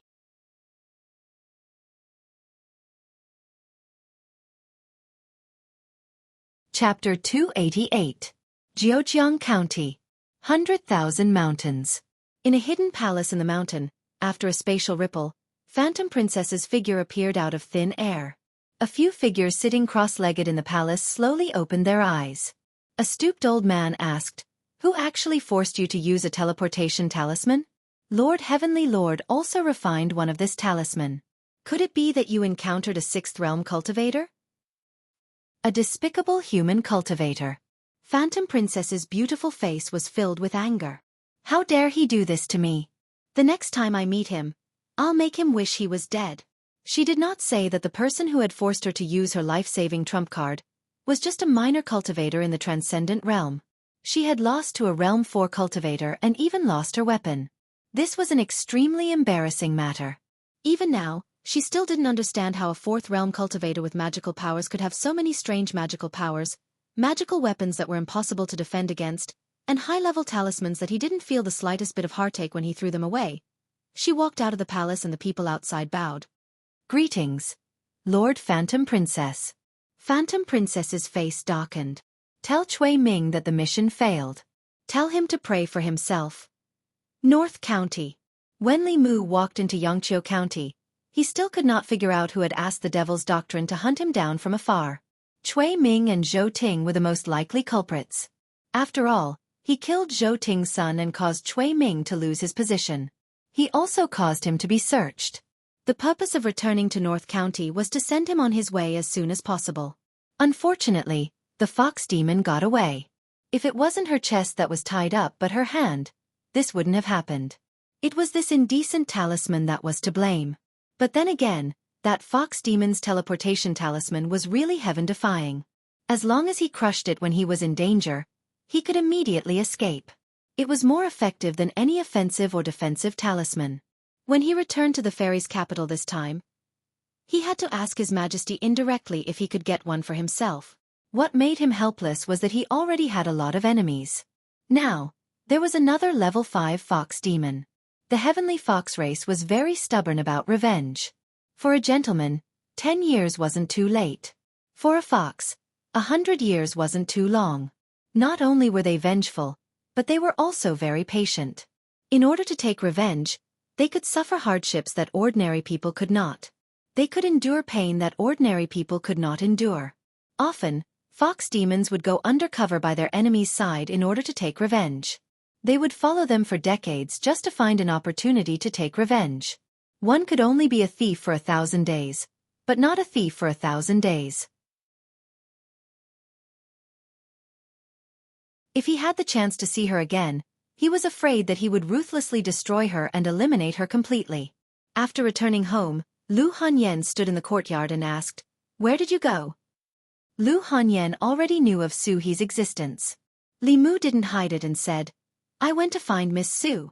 This time, I'm going back to the northern county to bring her back to the divine capital to testify and let the imperial court punish Prince Chui Ming." Lu Hanyan glanced at him and said, "So you didn't come to see me and Wan Wan?" Li Mu looked at Xiao Bai and said, "Xiao Bai, help me testify.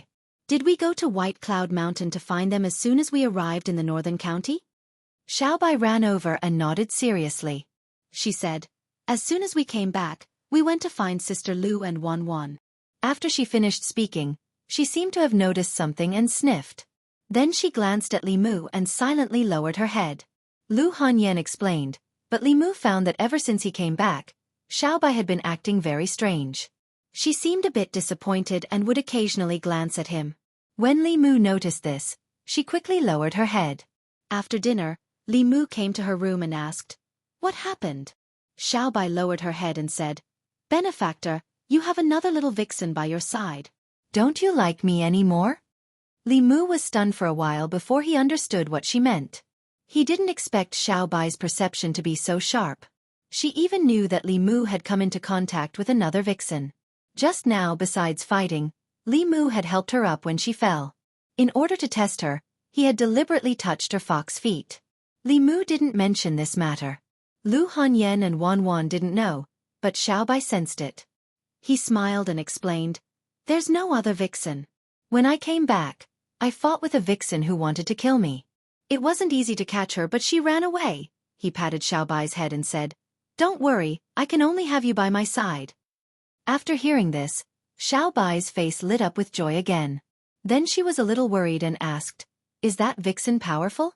Are you hurt?" Li Mu nodded and said, "She's very powerful. She's a 5-tailed vixen. She should also be a descendant of the celestial fox. I don't know if she will come to me for revenge in the future," Xiao Bai said firmly. "I will work hard to cultivate and become powerful as soon as possible. If she comes to you for revenge, I will protect you." Li Mu reached out and pinched her face, saying, "Stay at home and don't think too much. I still have something to do and have to go out. By the way, don't tell Sister Lu about this. Don't make her worry." Xiao Bai said obediently, "Go ahead, benefactor. I will keep the secret." After comforting Xiao Bai, Li Mu left home and went to the county government. In the Yangqiu County government, Constable Zhou saw Li Mu and said in surprise, "Li Mu, why are you back?" "I heard from Zhang Shan that you went to Chengdu." Li Mu smiled and said, "I have some business to attend to, so I need to go back to the North County." Constable Zhou sighed and said, "Although the salary in Chengdu is high, it's not easy to survive. How are you doing there?" "Not bad." Li Mu exchanged a few words with him and asked, "You haven't been back for 2 months. How did the Gulf of Clearwater become like that? Does Constable Zhou know what happened?" Constable Zhou said, "I don't know the details. It said that 2 masters fought at the Gulf of Clearwater and affected the water in Yangqiu County." Li Mu asked, "Does the county government know where the master of the fight went?" Constable Zhou shook his head and said, "I don't know." Li Mu regretted it. He missed his wife so much that after returning to the North County, he went straight to Baiyun Mountain and didn't find Su He first. Although the battle between her and the tree demon had already happened at that time, it hadn't been that long. Perhaps he could still follow some traces and find her. However, it had been quite a few days since the battle, and there were no traces of her at all. There was no way to find her. Since he didn't get any useful information from the county government, Li Mu used a high-level teleport talisman and went to the county government as fast as he could. In the past, it took him more than half a day to go from Yangqiu County to the county government. Now that his cultivation had increased, it took him less than an hour with the help of the high-level teleport talisman. After Commandery Officer Shen's cultivation increased, he left the North County. Li Mu wasn't familiar with the new Commandery Officer, so he went to find Constable Zhao directly. 2 days ago, Li Mu had just treated them to a meal in the county capital. Constable Zhao saw him and said with a smile, "We'll be going to the county government soon. Do you want to drink tonight?" "Not today," Li Mu shook his head and said. "I came to find you this time because there's an important matter." Hearing Li Mu's words, Constable Zhao's expression became more serious and he said, "What is it? Tell me."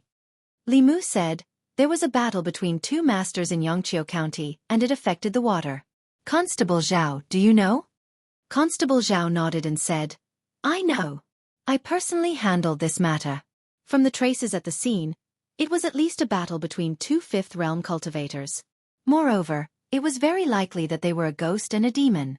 Fortunately, the place where they fought was desolate and uninhabited. "No one was injured?" Li Mu asked. "Does the county government know where the ghost cultivator went?" Constable Zhao shook his head and said, "I don't know about that." Li Mu looked disappointed.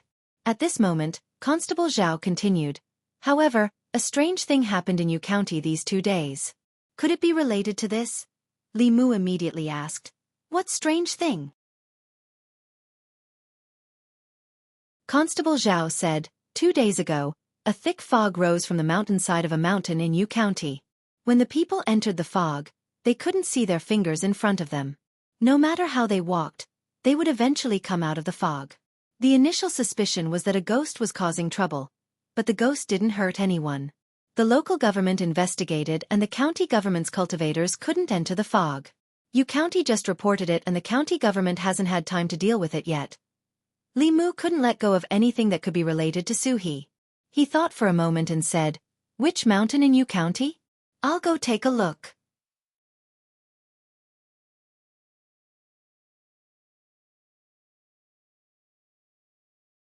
Chapter 289. North Region. Yu County. A nameless mountain. This mountain had no name since ancient times. The people in the villages at the foot of the mountain made a living by gathering firewood and hunting. 3 days ago, in one night, a thick fog suddenly appeared on the mountainside. The fog was a vast expanse of white. After walking into the fog, it was difficult to see anything. It was so dark that one couldn't even see their fingers if they stretched out their hand. Not too long after the commoners walked into the fog, they would walk out of it again. It was as if they were walking around in circles. The cultivators from the county yamen who entered the fog also met the same fate as the commoners. Clearly, there was a formation set up in the fog that prevented outsiders from entering. Typically speaking, such a situation would only occur when the mountain was occupied by an expert. It was fortunate that the expert in the fog only occupied the mountain and didn't harm the commoners. The officials of Yu County didn't dare to disturb the person in the fog, so they could only report the situation to the county yamen and wait for the county yamen to deal with it. This mountain concerned the livelihood of the commoners at the foot of the mountain. The several hundred commoners at the foot of the mountain were also concerned about the situation in the fog. For the past 3 days, the fog had remained calm. However, an hour ago, it suddenly began to fluctuate intensely. It was unknown what terrifying thing had happened inside, but it left the commoners feeling uneasy. Halfway up the mountain, within the fog, more than 10 black silhouettes were using all kinds of demonic arts and artifacts to attack a formation. There were 2 women in the formation. Even though they were dressed differently, their appearances and figures were identical, as if they were twin sisters. No matter how one looked at them, one wouldn't be able to tell the difference between them. The only difference between the 2 was their temperament. One of them had a pale face, but there was gentleness in her eyes. On the other hand, the other had a frosty expression on her face, and there wasn't the slightest hint of life in her. The gentle-looking woman seemed to be severely injured. Her body seemed to be in a state between illusory and corporeal, as if she would dissipate at any moment. The other white-robed woman had a frosty expression on her face, and her aura was weak as well. It was clear that she was severely injured. The dozen or so black figures were clearly ghosts, and they were using all kinds of methods to attack the formation. Under their attacks, the formation was on the verge of collapse, and it was not far from being broken. I didn't think that we would have such a harvest this time around. Even though we didn't manage to find out the cause of Prince Chu Jiang of Gojoseon's death, we managed to find a severely injured spirit. This isn't a loss at all. If we can absorb her soul energy, we'll be able to take a step closer to the Spectre realm. There's also a flying stiff. If we capture it and sell it to the corpse sect, we'll definitely be able to exchange it for a lot of good stuff. When the time comes, we'll split it equally. The dozen or so ghosts communicated with each other, and the speed of their attacks increased. This formation, which was not very powerful, would soon be unable to hold on. Within the formation, Suhi's presence was already extremely weak. She looked at her other self and said, "My soul is about to disperse. Before it completely disperses, devour me. Only then will you have a chance to escape from them. I'll leave the matter of avenging us to you." The female corpse glanced at her. There was no expression on her cold face. She looked at the dozen or so black shadows outside the formation. 2 white fangs protruded from the corners of her mouth, and her fingernails grew an inch longer. Boom! A shockwave spread out in all directions, and the formation finally shattered under the all-out attack of the dozen or so ghosts. The dozen or so ghosts had been waiting for this moment for a very long time. As soon as the formation was broken, they immediately charged forward. The female corpse moved swiftly, leaving behind afterimages wherever she went. Her fingernails gleamed with a cold glint as they tore through the air.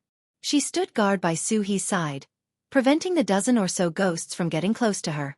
Upon seeing this, the leader of the group immediately said, "Capture the female corpse first." The other ghosts gave up on approaching Suhi and began to work together to attack her. The body of the flying corpse was as tough as a steel wall.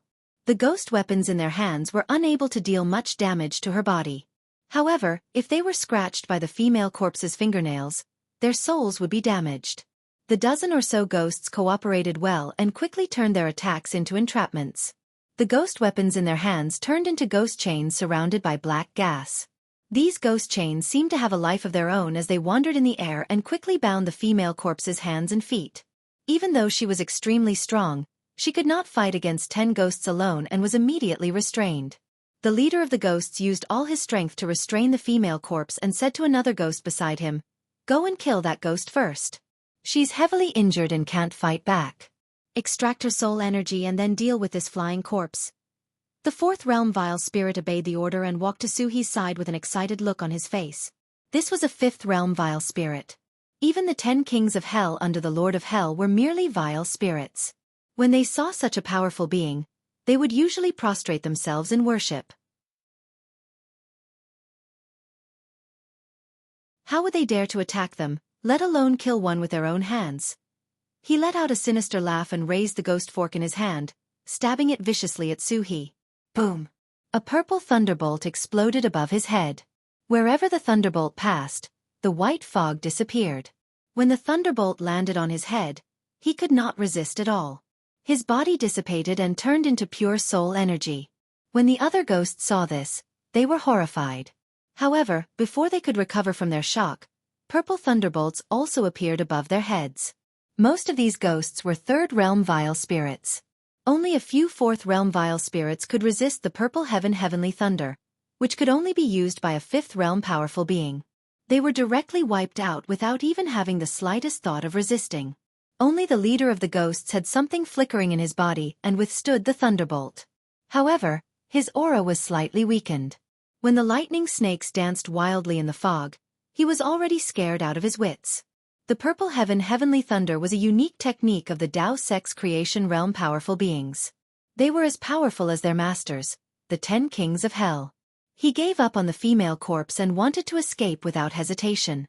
However, the moment he turned around, a green sword shadow pierced through his chest. His body froze on the spot and dissipated into black fog. The fog tumbled and a figure walked out from the tumbling fog. The Qingxian sword flew back into his hand. After these ghosts were killed, the female corpse regained her mobility. She looked in the direction of the figure and raised her arms. Her body turned into an afterimage and reappeared midway. She remembered this person. She had seen him more than once when she was still trapped on the altar at the bottom of the water. Li Mu saw Suhi at first glance. Her body was extremely illusory and seemed like it would dissipate at any moment. Li Mu did not care about the female corpse. He appeared beside Suhi in an instant and helped her up. Suhi looked at him and a smile appeared on her face. She said, "You're here." Li Mu hugged her and said, "Don't speak first." He silently recited the Heart Sutra, and his body emitted a dazzling golden light. The female corpse reached out to block the light and was forced to take a few steps back. This time, the golden light emitted from Li Mu's body did not merge into Suhi's body. Instead, it passed through her body. Li Mu's face darkened completely. He had encountered such a situation once before. A few months ago, he could only watch Xiao Bai's grandmother die in her arms. Suhi and Xiao Bai's grandmother were in the same situation. Their souls had suffered irreversible damage. Suhi looked at Li Mu and said regretfully, "I wanted to wait for you to come back and eat hot pot with you." Li Mu said, "There will be plenty of opportunities to eat hot pot in the future. Saving you is more important." "I can't be saved." Suhi smiled at Li Mu and said, "Don't be sad. I should have died 20 years ago." "It wasn't a loss." Li Mu glanced at her and said, "Don't speak. I'll save you first." With a thought, a jade bottle appeared in his hand. It was the origin pill that the Empress had bestowed upon him. As long as her soul had not completely dissipated, this origin pill could save her. Li Mu wanted her to take the pill, but he discovered that her soul power was rapidly draining away. Looking down, Suhi had already closed her eyes. He knew that things were not good. In this situation, she could not dissolve the medicinal power at all. The origin pill was a rare treasure. In order to avoid wasting it by mistake, it needed to be refined with magic power. With just a trace of magic power, the medicinal power could be stimulated. However, Suhi could no longer use any magic power. Li Mu did not have time to think. He made a prompt decision and placed the origin pill into his mouth. Then he bent down and kissed Suhi's lips. Li Mu used a trace of magic power to dissolve the pill and then transferred all of its medicinal power into Suhi's body. Time seemed to stop for a moment. Suhi's body emitted a strange aura. The soul power that she had just lost began to rapidly return to her body. Not only that, but the remaining soul power of the ghosts that Li Mu had killed was also absorbed into her body. Suhi still did not wake up. This was because her injuries were too severe. Her soul had almost dissipated. The medicinal power of the origin pill would slowly restore her soul. This required a process. In Li Mu's arms, Suhi's soul had already solidified. The origin pill truly lived up to its name. He let out a long sigh and looked up at the sky. He sincerely said, "Praise Her Majesty. If the Empress had not given him the origin pill, he would have lost Suhi today. He would have watched her die in his arms. This would be the regret of his life." After returning to the divine capital, he decided to treat the Empress better. Otherwise, he would feel guilty. Sensing another aura beside him, Li Mu remembered that the female corpse was still here. He looked over. The female corpse that looked exactly like Suhi was also looking at Li Mu. Her face was calm and expressionless. After glancing at Suhi, she did not say a word and disappeared into the thick fog. Li Mu did not stop her. He had some doubts about the relationship between the female corpse and Suhi. Logically speaking, the two of them were natural enemies. One had a soul, while the other had a body. They would definitely want to devour each other to complete themselves. However, it was clear that if it had not been for the female corpse's protection, Suhi would have died in the hands of those ghosts. Could it be that the corpse's self-born intelligence also knew the principle of born from the same root? There is no need to kill each other so quickly?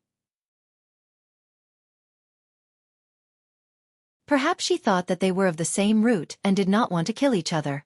No matter the reason, she protected Suhi and changed Li Mu's attitude towards her.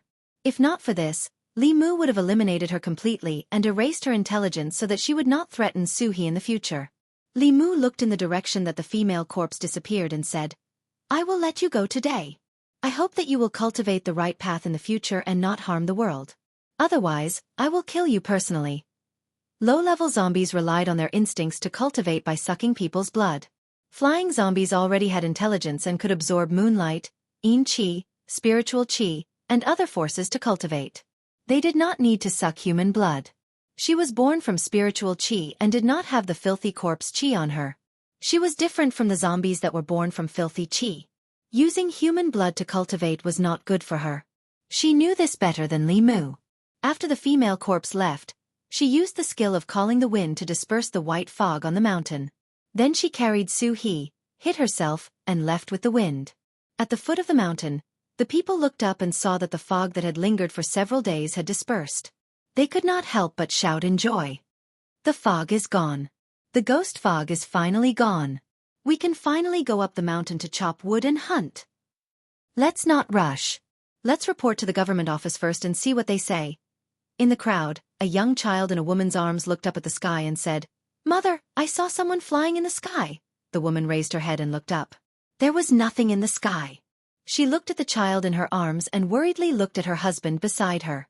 She said, "My child's father, when the furs are sold, you should take Xiaobao to see a doctor." Li Mu carried Suhi. He did not go straight home. Instead, he went to find the green bull demon. The white demon king's ice coffin had the effect of nourishing the primordial spirit. Li Mu took it from the green bull demon and placed Suhi's body inside. This could help her wake up sooner. Li Mu placed the ice coffin in the flask space. As for the tree demon, Li Mu tied it up with the immortal binding chains and threw it aside. After doing all this, he said to the green bull demon, "If Brother White comes back, I'll have to trouble you to tell him that I'll be borrowing this ice coffin for a while. I'll return it to him when I'm done." The green bull demon waved his hand and said, "You saved sister-in-law. This ice coffin is of no use to brother. You can take it." The white demon king was really rich. He gave away 2 flask space rings. This ice coffin was also a rare treasure. It was said that the dragon race was the richest race in the world. This was probably not an exaggeration. Marrying a dragon was equivalent to marrying a treasure. However, Li Mu did not envy him. After all, he also had the Empress as a treasure. It was just a dragon. No matter how rich it was, could it be richer than the Empress of a country? Suhi was already fine. Li Mu was finally relieved. What he needed to do next was to quickly return to the Immortals' capital and hand the tree demon to the Empress so that she could deal with Cui Ming. This matter could not be delayed at all. The Phantom Princess had escaped. She was very likely sent by Cui Ming. If she tipped off Cui Ming in advance and let Cui Ming escape, all his efforts these days would have been wasted. However, the inner guards had been watching Cui Ming. It was not likely that they would let him escape. Li Mu returned to the county. He planned to send Lu Hanyan back to Mount Baiyun and then immediately return to the Immortals' capital. Walking on the streets, he heard the commoners discussing something. "I heard that the county government caught 2 evil ghosts. Is it true?" "It's true. I saw it with my own eyes. They were 2 female ghosts. They were quite pretty and didn't look very old. I don't know what they did to harm people. Our Yangqiu County is becoming more and more chaotic. In the past 6 months, who knows how many people have been harmed by demons, ghosts and zombies." Li Mu had already walked past the county government. However, when he heard that the county government had caught 2 young female ghosts, he turned around and walked back. After the Gulf of Clearwater was destroyed, the 2 female ghosts that he had sent to Suhi to accompany her had also disappeared. It couldn't be that coincidental, right? He arrived at the county government and found Constable Zhou.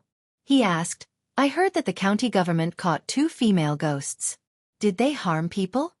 Constable Zhou shook his head and said, "That's not the case. However, those 2 wraiths have been wandering around the vicinity of Clearwater Bay. The county magistrate suspects that they have a motive for harming people and is planning to interrogate them."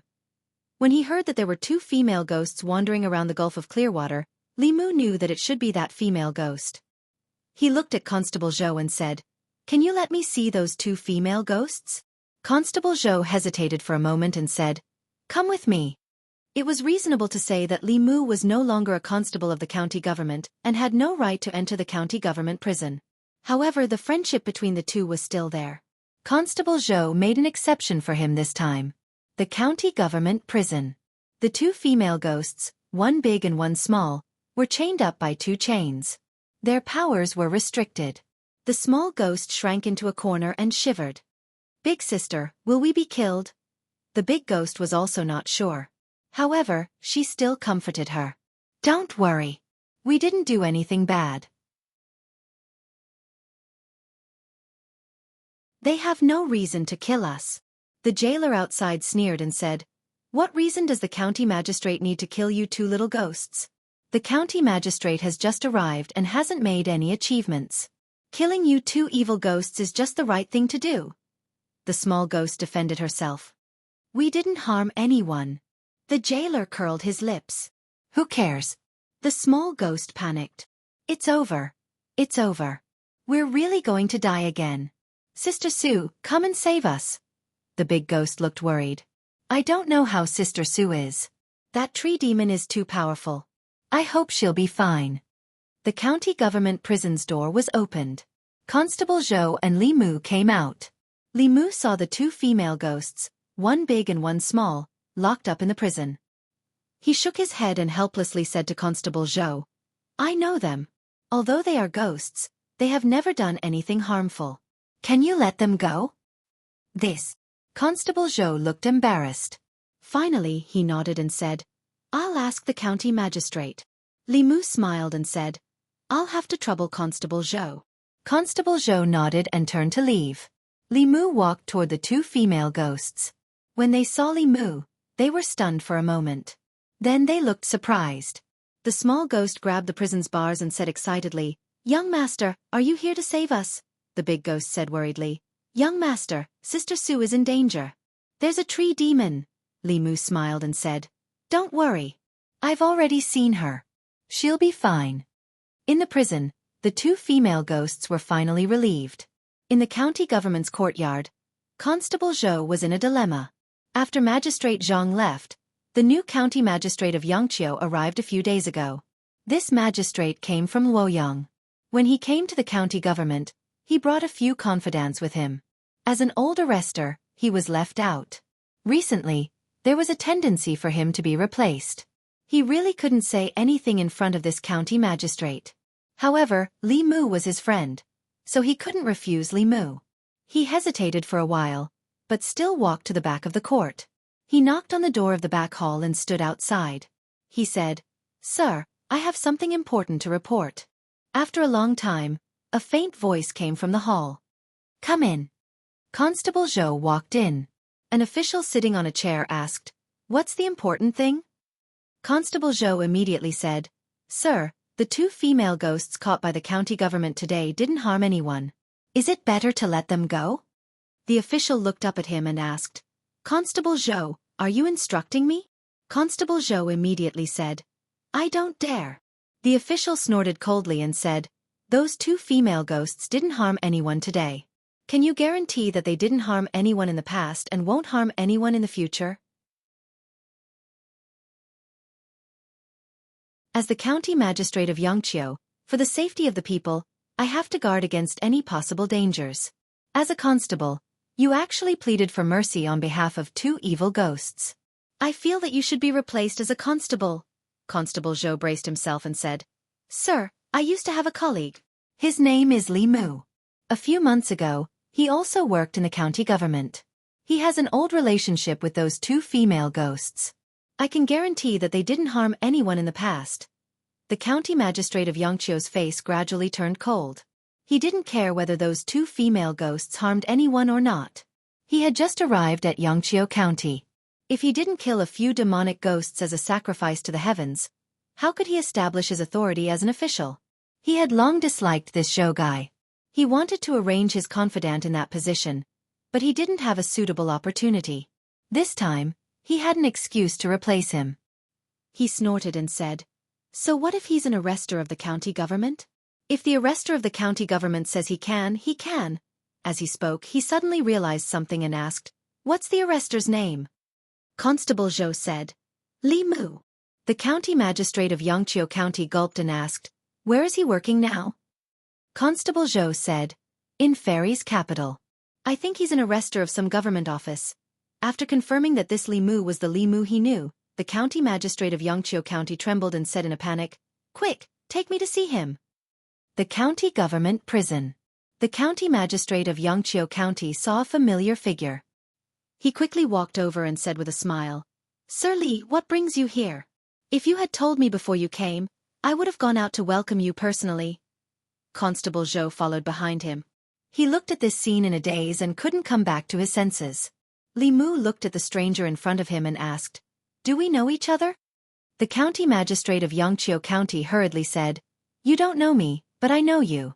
I used to be in charge of the Ministry of Justice. I just came to Yangqiu County a few days ago. I met Sir Li at the Ministry of Justice a few days ago. Li Mu had been to the Ministry of Justice a few days ago, but he didn't remember that there was such a person in charge there. After Yangqiu County Magistrate finished speaking, he pointed at the door of the prison cell and said angrily, "Hurry up and release these two girls. How can the constables of the county yamen do things? How can they catch ghosts without distinguishing between right and wrong? What have I taught you all? No matter if it's to catch people, ghosts or demons, you must have evidence. Each and every one of you has turned a deaf ear to my words," he reprimanded angrily, but when he looked at Li Mu, a smile appeared on his face. He said guiltily, "Sir Li, it's all my fault for not being strict enough and arresting your friends. Please, Sir Li, don't blame me."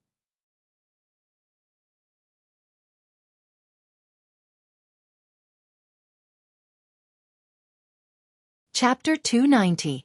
Li Mu looked at the county magistrate who was extremely nervous and comforted him.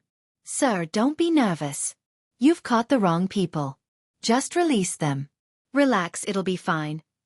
"Yes, yes, yes." The county magistrate repeatedly agreed. He bowed to the two female ghosts who had been released and said, "The county government didn't investigate properly and caught the wrong two. I apologize to the two ladies here." The two female ghosts, one adult and one child, had never seen such a scene. They were so nervous that they couldn't even speak. Li Mu saluted the county magistrate and said, "Since it's a misunderstanding, can I take my two friends and leave?" The county magistrate immediately extended his hand. "Sir Li, please." When he walked out of the prison, he probed again. "Sir Li, you don't blame me, do you?" Li Mu smiled and asked, "Do I look like such a petty person?" The county magistrate's expression changed and he immediately said, "That's not what I meant. Please forgive me, Sir Li. I'm just kidding." Li Mu smiled and said, "Yangqiu County is my hometown. I'll come back to visit often. You're the parent official here. You must govern Yangqiu County well," the county magistrate promised. "Don't worry, Sir Li. I'll do my best." Li Mu looked at Constable Zhou and said, "I'll have to trouble Constable Zhou." Constable Zhou immediately said, "I wouldn't dare, I wouldn't dare." Li Mu smiled at him and said, "I came back this time because I have something important to do. I have to report back to Fairy's capital immediately. The next time I return to Yangqiu County, I'll find you for a drink." Constable Zhou's expression changed. With his experience, how could he not understand that Li Mu's words in front of the county magistrate had a deeper meaning? Although he still didn't know why the county magistrate was so afraid of Li Mu, with Li Mu's words, although he couldn't do whatever he wanted in the county government, at least the county magistrate wouldn't dare to touch him easily.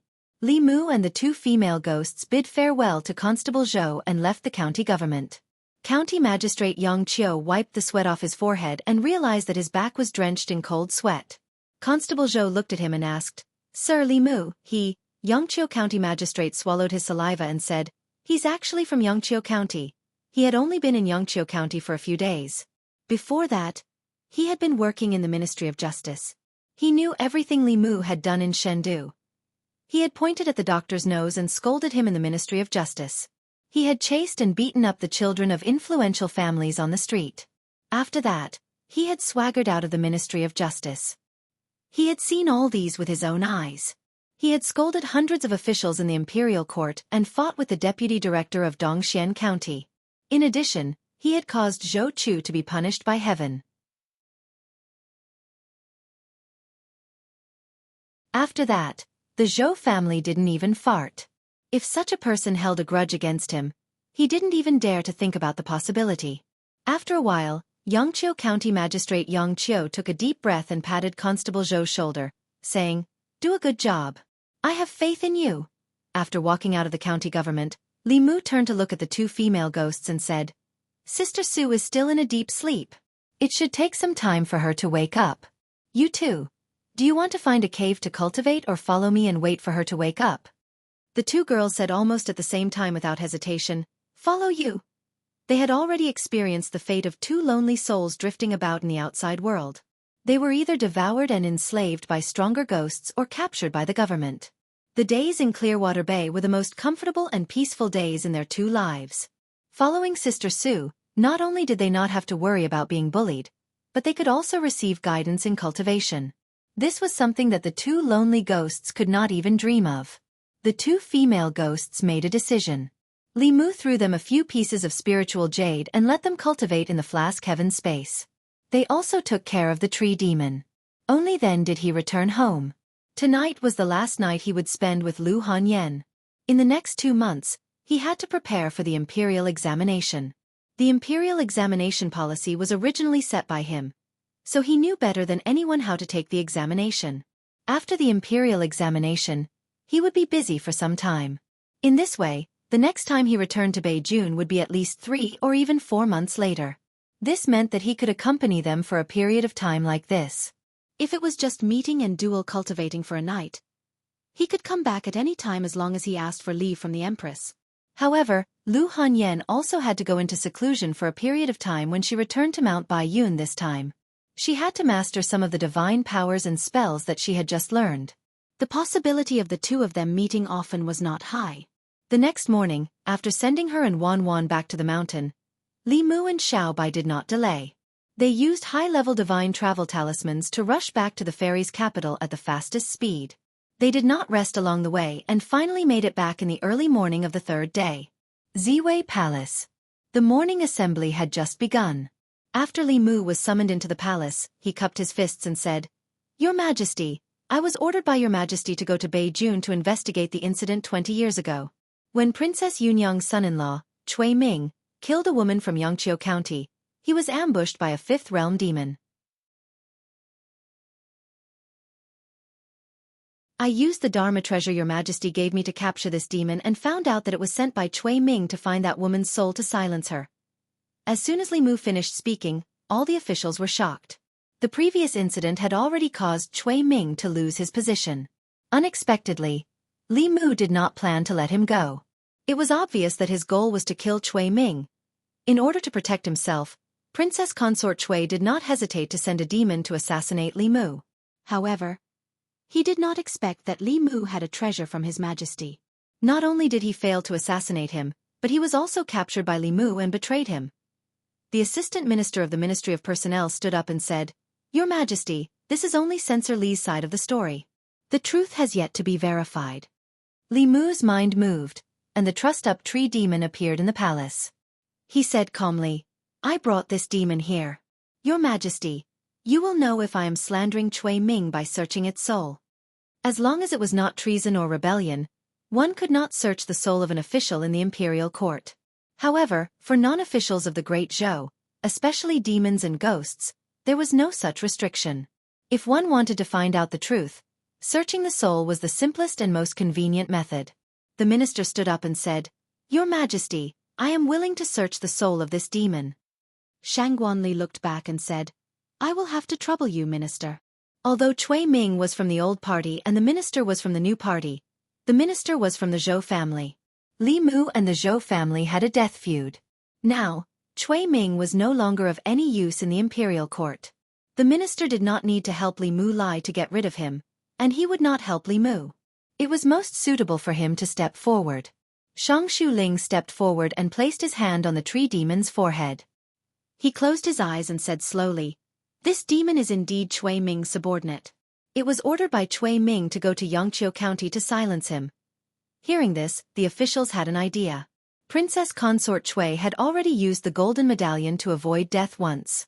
If this case was confirmed, it would be enough to make him lose his life. Li Mu really wanted to kill Cui Ming. While the officials were discussing in low voices, the minister's eyes suddenly opened. His face darkened, and he said sternly, "Cui Ming is really bold. How dare he collude with the demon's sect?" The moment he said this, the entire hall fell silent for a moment. Then there was a huge uproar. What? Princess Consort Cui colluded with the demon sect? How is that possible? Wasn't the Zhejiang County chief the one who colluded with the demon sect? Princess Consort Cui was the one who exposed it. Could there be another story behind the Zhejiang County chief's case? Could it be that the one who colluded with the demon sect was Cui Ming? He first colluded with the demon sect and then joined forces with the demon sect to frame the Zhejiang County chief? The minister's words were like a huge rock thrown into a calm lake, causing huge waves. Li Mu had a look of realization. If the one who colluded with the demon sect was Cui Ming, Then Phantom Princess must have been sent by Cui Ming. If Cui Ming had colluded with the demon sect, he could have worked with the demon sect more than 10 years ago to frame the Zhejiang County chief for a promotion. Why would the demon sect help Cui Ming? Perhaps Cui Ming didn't collude with the demon sect. He was originally a member of the demon sect. Li Mu thought of Phantom Princess. She and Cui Ming had something in common. Both of them were unusually beautiful. Phantom Princess was from the Meizong sect. Could Cui Ming also be a spy from the Meizong sect in the imperial court? If Li Mu could think of this, so could everyone else in the imperial court. The minister had finished searching the soul of the tree demon. He said with a murderous tone, "Your Majesty, from this demon's memory, I found out that Cui Ming is a member of the demon sect. He is also a spy from the Meizong sect. More than 10 years ago, the case of the Zhejiang County chief colluding with the demon sect was also framed by Cui Ming and the demon sect." Preposterous!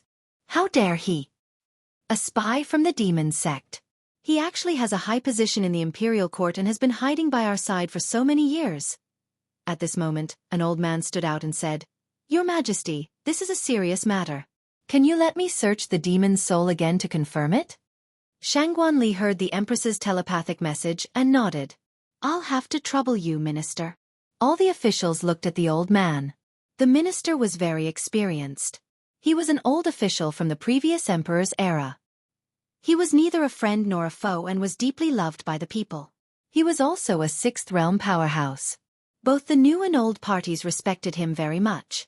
The old man slowly walked forward and pressed his skinny right hand on the demon's head. After a while, he slowly opened his eyes and said solemnly, "Your Majesty, the minister is right. Cui Ming is a guardian of the Meizong sect. The case of the Zhejiang County chief was framed by Cui Ming and the demon sect."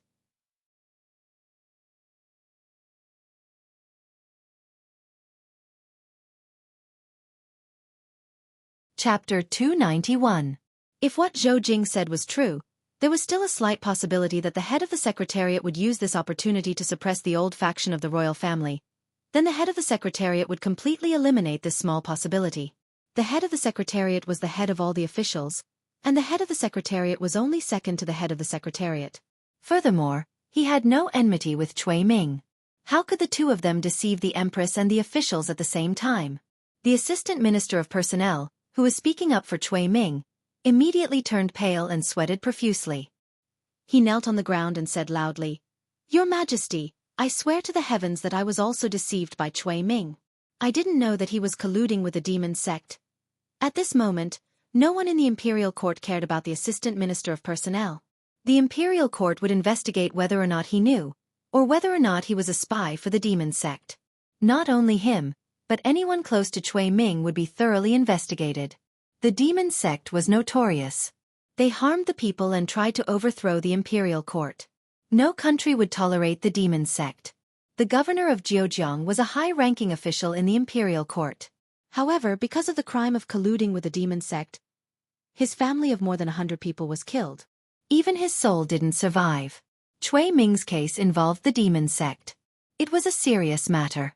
Colluding with the demon sect was equivalent to treason. The Empress immediately ordered the Ministry of Justice and the Supreme Court to take control of the people in Princess Yunyang's residence. Anyone close to Cui Ming, whether they were officials in the imperial court or nobles in Luoyang, would be strictly interrogated without exception.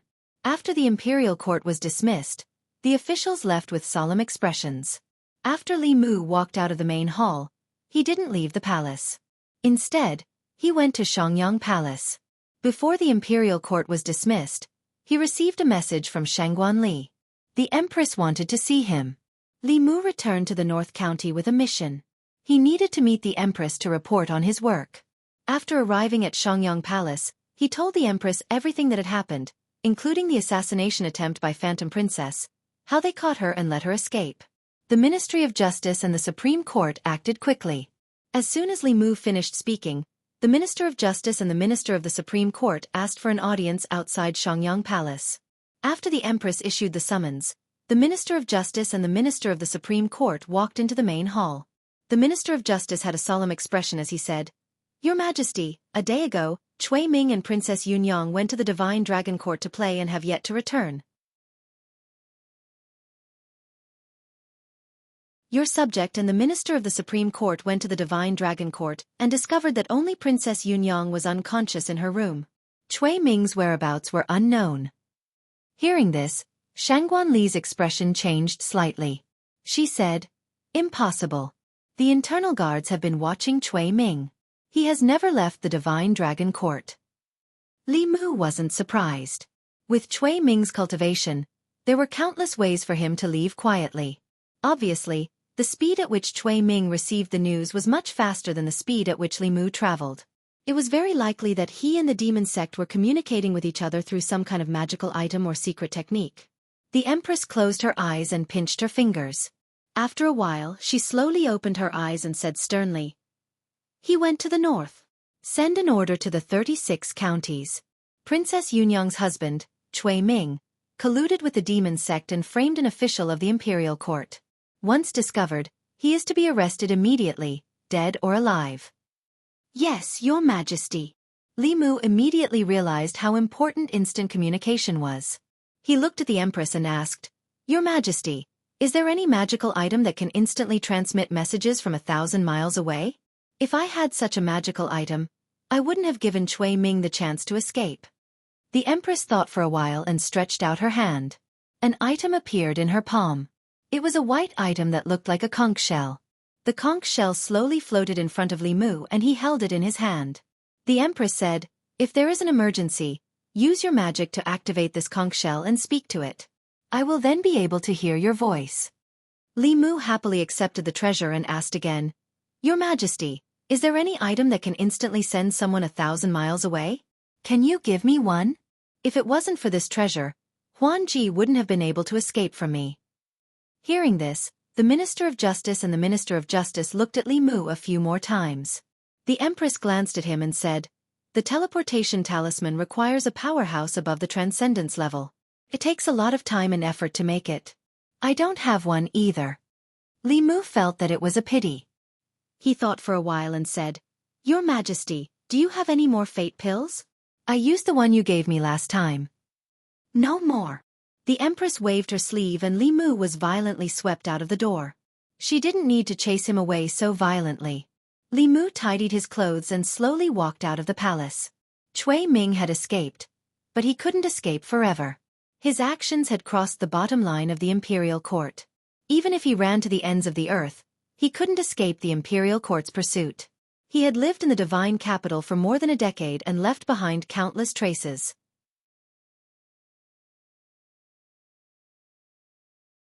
It wasn't difficult to calculate his location through the things he left behind. After returning home, Li Mu released the 2 female ghosts. Suhi was still asleep and he didn't know when she would wake up. He let them accompany Xiaobai at home and do chores like cleaning the house. Raising 2 obedient ghosts at home was much easier than hiring maids and servants. Li Mu didn't stay at home for long. He walked out of the door and headed to the Ministry of Justice. When he left the palace, he received a message from the Empress telling him to go to the Ministry of Justice and investigate the case of the Zhejiang County chief. It had been confirmed that Cui Ming was a spy from the demon sect. From the Tree Demon's memories, he also learned that the tragedy in Zhejiang County was framed by Cui Ming and the demon sect. The so-called investigation was just to urge the Ministry of Justice to reverse the verdict for the Zhejiang County chief. On the way to the Ministry of Justice, Li Mu's heart was heavy. Even if he reversed the verdict for the Zhejiang County chief, it would be useless. The Zhejiang County chief's entire family and more than 100 lives had been lost more than a decade ago. Even if the imperial court cleared their names today, they wouldn't be able to see it. Princess Yunyang's son-in-law was a member of the demon sect. This time, the entire Shao clan and its old clique would probably be in a panic. Most of the people in the divine capital were shocked that Cui Ming was a spy from the demon sect and gossiped about the Shao royal family scandal. However, very few people talked about the Zhejiang County chief and his family, who had died unjustly. Li Mu arrived at the Ministry of Justice and explained his intentions to the Ministry of Justice's director. The imperial court had already concluded that the Zhejiang County chief and his family had died unjustly. Li Mu was also acting under the Empress's orders, so the Ministry of Justice naturally didn't dare to be negligent. They mobilized all the officials to search for the case files of the Zhejiang County chief from more than a decade ago. These files would be overturned and rewritten. the Zhejiang County chief's injustice would also be cleared. Although this had nothing to do with him anymore, because colluding with the demon sect was a crime that could implicate 9 generations of his family. His family and descendants had also died in the incident more than a decade ago. The director of the Ministry of Justice destroyed the old fake files one by one and sighed. After more than a decade, the Zhejiang County chief has finally received justice. Zhou Zhong placed his hands behind his back and said indifferently, "Justice that comes late isn't justice." From the day he died, he would never receive justice. After saying this, he didn't speak again. The director of the Ministry of Justice thought about his words. He felt that the atmosphere was particularly heavy when the assistant minister and Li Mu didn't say anything. He took the initiative to change the topic. "Sir, a deputy county chief from Tianhe County of Hanyang County died in his home under mysterious circumstances a few days ago. The way he died was similar to the way the county chief from Ani County of Danyang County died. It seems like it was done by the same person. Although the two counties are thousands of miles apart and the two cases seem to be unrelated. However, after investigating, I found that the county chief from Ani County and the deputy county chief from Tianhe County were both officials in the Ministry of Personnel more than a decade ago." Zhou Zhong said calmly, "Send the files of this case to my office. I will send people to investigate. You don't have to worry about it." The director of the Ministry of Justice nodded. "I will go get it now." Li Mu stood in the Ministry of Justice and looked at the offices where the files were kept. He said, "I wonder how many more cases there are." Zhou Zhong said faintly, "Each of these scrolls represents a few souls of the deceased. Perhaps some of them were wronged, but not all of them are as lucky as the Zhejiang County chief. Their injustice will last for thousands of years until the end of the world." How could Li Mu not know what Zhou Zhong said? There were so many cases of injustice. Very few of them could be redressed. Most of them would be buried in the river of history until the end of the world. It was the same in ancient times. After a while, Li Mu left the Ministry of Justice and Zhou Zhong walked back to the office. He glanced at one of the scrolls on the table. The scroll floated up, and a ball of fire suddenly appeared and engulfed the scroll. Soon, there was nothing left in the void. Not even ashes were left. Late at night, Li Mu lay on the bed, tossing and turning, unable to fall asleep. With more than 100 lives lost, the imperial court only needed to say that this was an unjust case caused by the demonic sect, and they could easily brush it aside. It was as if nothing had happened more than 10 years ago. This made him feel somewhat stifled and flustered. After a while, he took out the conch. After activating it with his mana, he asked softly, "Your Majesty, are you asleep?" Changle Palace. It was already past midnight. Zhou Yi lay on the bed, but she did not feel sleepy at all. To her, this palace was no different from a cage. This cage isolated her from family, friendship, love, and any other human emotions. Even during the day, when people came and went in the palace and officials filled the crepe myrtle shop, she often felt lonely. Every night, this loneliness would be infinitely magnified. There was no sound around her. It was as if there was only dead silence in the entire world apart from her. At a certain moment, a voice suddenly sounded in this dead silence. "Your Majesty, are you asleep?"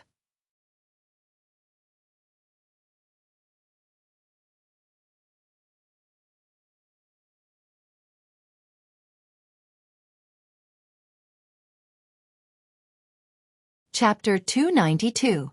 After obtaining this magical conch, Li Mu suddenly had an idea. If he could give one to Lu Hanyan, then even if the two of them were thousands of miles apart, one in Beijing and the other in Chengdu, they would still be able to talk to each other in real time. Making conch porridge every night was something that he could look forward to. Instead of calling this conch a magical item, it was more like a phone that could only talk to one person. "In Changle Palace," Zhou Yi said calmly. "No." Li Mu was a little disappointed, but he was prepared. After all, if he had 3 of these things, wouldn't the Empress be eavesdropping on him and Lu Hanyan when they were being sweet? This would be too much of a shock to her. After all, she was almost 30 years old and was still single. It was inevitable that she would be envious when she saw other couples. He couldn't let her see other people in love. Should he ask for her conch and give it to Lu Hanyan? This bold idea only flashed through Li Mu's mind for a moment before he extinguished it. With the Empress's breadth of mind, she wouldn't give Li Mu a conch. She would only give him a whip. I'm sorry for being presumptuous. Good night, Your Majesty. I'll hang up first. Announcing to the world that the Zhejiang prefectural governor was innocent had already been reported to the Empress.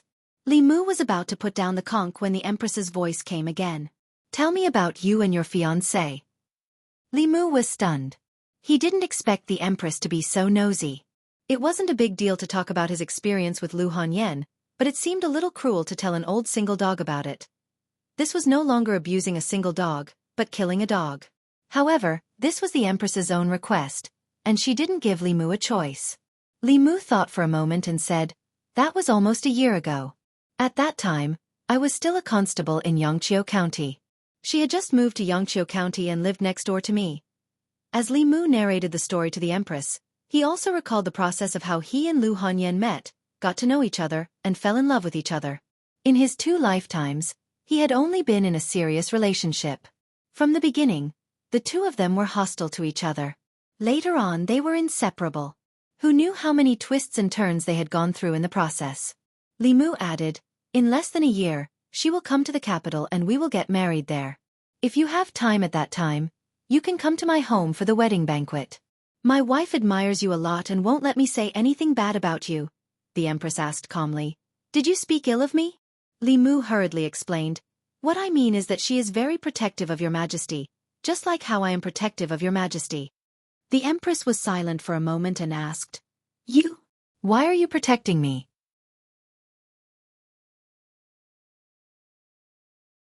Li Mu thought for a moment and said, "Because in my heart, your Majesty is a wise ruler worthy of my protection. The reason why I am fearless in the capital is because I know that your Majesty is behind me. Your Majesty is my strongest support. I am willing to be the sharp spear in your Majesty's hand." The Empress didn't speak. After a long time she said, "How is your learning of magic?" Li Mu said honestly, "During this time, I have been busy with Cui Ming. Under your Majesty's guidance, I only learned how to be invisible." The Empress said, "Although you have Fu Lu and magic treasures, these are all external objects. You need to learn more magic as soon as possible to improve your strength." Li Mu also understood what the Empress said. Cultivators could rely on Fu Lu and magic treasures, but relying on oneself was better than relying on anything else. With the water-repellent talisman, one could also move in water. However, if one learned the magic to enter water, one could go to any river, lake, or sea. The fire-sitting technique could allow one to enter fire without burning, and there was no need to use Fu Lu magic treasures. Other than that, there were other magic that were very practical. For example, the clothing-blocking technique could prevent fire, rain, and dust from touching one's body. The Qi restriction technique could push one's physical body to the extreme, comparable to the golden body of Buddhism. There was no sound from the conch, but Li Mu felt sleepy and quickly fell asleep. In the dream, the Empress wore an ordinary white dress and said, "From today onwards, I will teach you magic in your dream. Learn seriously." Sure enough, flattery was useful. Having a transcendent tier elite teach them step by step was an opportunity that many people could only dream of. As long as Li Mu stood firmly on the Empress's side, he would be able to see creation tier elites waving at him. No matter how high one's cultivation talent was, it was very difficult to reach the creation realm before the age of 30 without a great opportunity. However, with the guidance of a transcendent realm master, enough spiritual jades, and enough psychokinesis, it was not impossible to complete the path that others would take decades to complete in a few years. Shangguan Li was an example. Speaking of Shangguan Li, she was the Empress's personal maid and also the Empress's mouthpiece in the imperial court. This time, she did not appear in the morning court. Cui Ming escaped from under the eyes of the inner guards, which made her very angry because the people who were watching Cui Ming were her subordinates. In order to save face, she specially asked the Empress to personally lead people to hunt down Cui Ming. The task of passing the imperial court's decree fell on Li Mu's head. Li Mu walked from the corner to the high platform in front of the Empress and replaced Shangguan Li's position.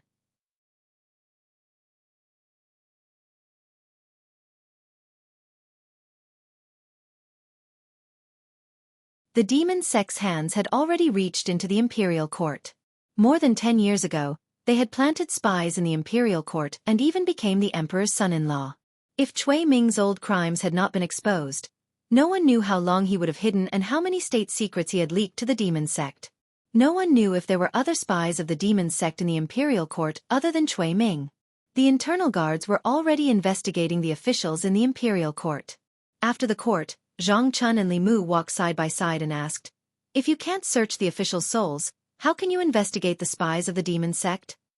Li Mu said, "The spies of the demon sect all have one thing in common. No matter if they are male or female, they are all very handsome.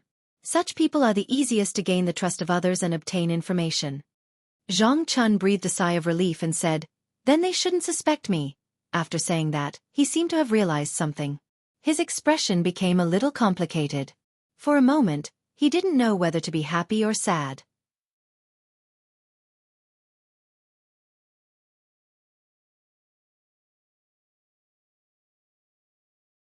Chapter 293. Zhang Chun sighed as he stood at the entrance of the palace. Although Cui Ming had been removed from his post and became a wanted criminal, it seemed like he had won against Cui Ming. However, in another aspect, he was still inferior to Cui Ming. What a superficial world this was. They categorized people based on their looks. People who looked like Cui Ming and Li Mu were liked and pursued by countless women. These good-looking people, whether it was their life or their career, would be smoother than most people. Even the devil's sex spies required them to be good-looking. As for people with ordinary looks like them, they often had to put in several times more effort to obtain things that were easily within their reach. He shook his head and sighed. How shallow. It's fine if the women in Divine Capital are shallow, but I didn't expect the demon sect to be so shallow as well. The more handsome a person is, the more they will be suspected. Won't I be in danger then? A voice from behind interrupted Zhang Chun's sigh. He turned around and saw Prince Shou standing not far behind him and Li Mu with a worried look. Zhang Chun's gaze lingered on Prince Shou's bulging belly for a while before he said, "Your Highness, you're worrying too much. No one in the imperial court is safer than you." Prince Shou patted his chest and said, "That's good, that's good." After that, he seemed to have realized something. He pointed at Zhang Chun and said angrily, "Zhang, what do you mean by that? Are you saying that I'm not handsome? You're just a deputy of the Imperial Clan Temple. How dare you offend me? I didn't mean that." "I think that's what you meant. Why don't you take a piss and look at yourself? What right do you have to talk about me?" "Let me tell you, when I was young, I was also a famous handsome man in Divine Capital." Prince Shou cursed as he got into the sedan. Zhang Chun returned to the Divine Capital Yamen. Li Mu bought some groceries on the way home. He had just returned from a business trip and planned to give himself a few days off. When he reached the door, he saw a figure standing there. Madame Chu stood there and looked at Li Mu. "Milord, you've returned." Li Mu looked at her and said, "Cui Ming is a spy from the demon sect. The imperial court has put him on the wanted list in all 36 counties. He can't escape. You just have to wait for the news in the capital." Madame Chu shook her head and said, "I'm here to bid you farewell. Cui Ming and I have an irreconcilable grudge. I want to kill this bastard with my own hands." Li Mu thought about it and did not try to persuade her again. For the past 20 years, she had lived solely on hatred. Her only goal was to kill Cui Ming with her own hands. This was the knot in her heart and her obsession. If she couldn't end Cui Ming with her own hands and resolve this obsession, it would be very difficult for her to make any progress in her cultivation.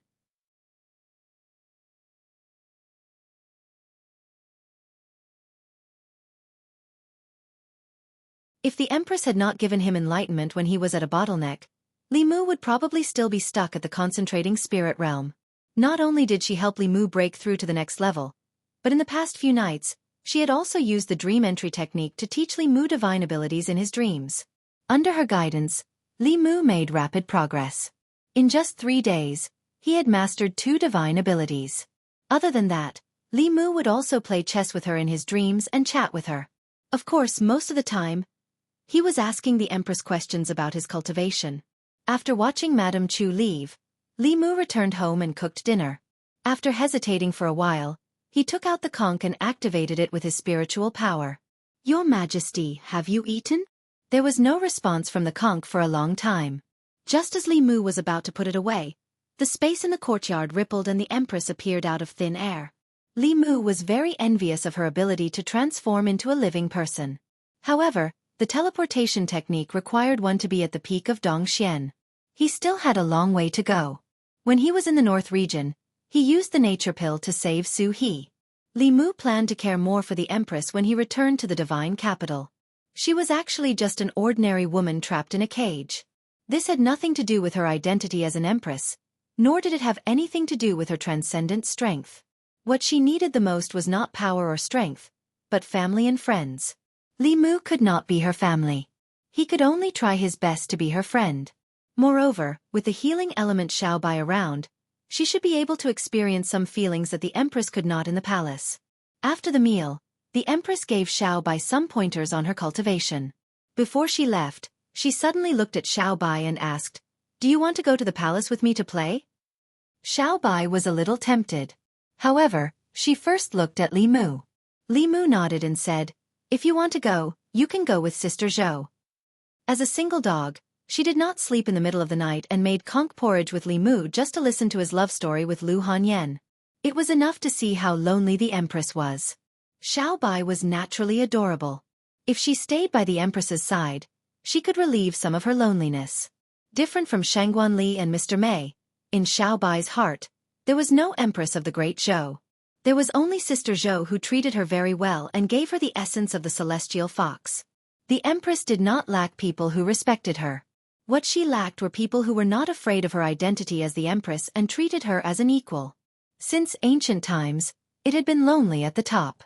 Whether it was the peak of strength or the peak of status, once one climbed to the top, it was easy to become lonely.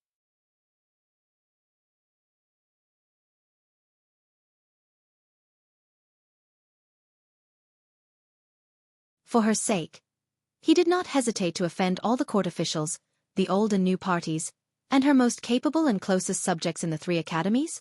Zhou Yi took a deep breath, slowly closed her eyes, and began to think of other ways to eliminate the inner demon.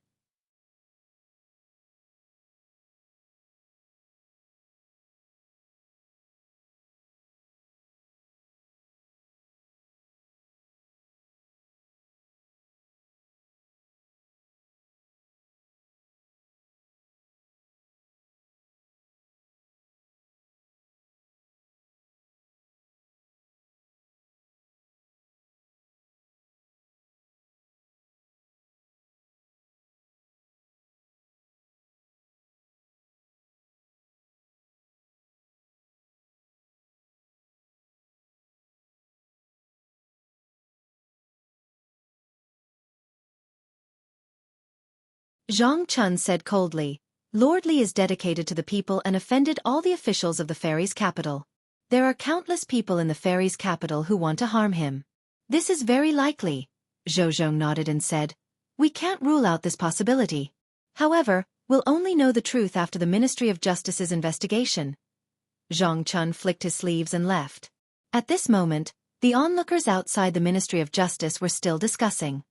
"Constable Li has been in there for so long. Why hasn't he come out yet?" "I don't know what happened either." "Sigh, someone's coming out." A constable from the Ministry of Justice walked out and waved at the crowd. He said, "What are you all doing here? Disperse, disperse." Some of the people went up and asked, "What happened in there? Why hasn't Constable Li come out yet?" "Constable Li?" The constable smiled disdainfully and said, "To tell you the truth, I'm afraid Constable Li won't be coming out this time." "What? What the hell is going on? Why can't Constable Li come out? Tell us clearly, or we won't leave today." Seeing that the crowd was getting more and more agitated, the constable was worried that the officials would hold him accountable if things got out of hand. He hurriedly said, "Your Constable Li is involved in a case of rape and has been sent to the Ministry of Justice's prison. Don't crowd around here. Disperse, disperse." As soon as he finished speaking, the onlookers were stunned for a moment before an even bigger commotion broke out. King Bullsh T. How dare you insult Constable Li? Constable Li isn't that kind of person. The Ministry of Justice must be trying to frame Constable Li. Dog official. Constable Li is such a good person. How dare you frame him? Everyone, shout with me. Release him, release him. Release him. Release Constable Li. Inside the Ministry of Justice, hearing the deafening shouts outside, the constable of the Ministry of Justice sighed. "If the people of Fairy's capital could treat me like this one day, my years as an official would have been worth it." an old official from the Ministry of Justice sighed. The person behind this is really scheming. No one knew about this at first, but with this commotion, everyone in Fairy's capital will know about it very soon. At that time, some people will definitely believe it. It's easy to ruin one's reputation, but it's hard to build one's reputation. If you want to kill someone, you have to go for their heart first. In a certain mansion in the North Court, a continuous conversation could be heard from a room. When the sound reached the door, it seemed to be blocked and absorbed by something and completely disappeared. Is that woman all right? She'll be fine. I asked someone to use the form disguise pill to transform into Li Mu's appearance. In that woman's eyes, the person who raped her was Li Mu.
As the Assistant Minister of Justice, he abused his power and imprisoned Imperial Censor Li Mu on a groundless charge.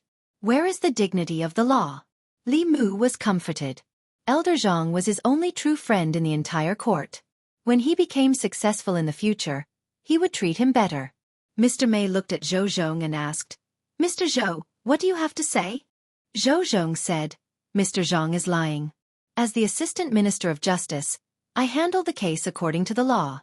That woman was raped, and I saw from her memory that the person who raped her looked similar to Imperial Censor Li. It was reasonable and legal to detain him temporarily. Later, Imperial Censor Li told me that he was still a Yuanyang body. After he was cleared of suspicion, I immediately let him go.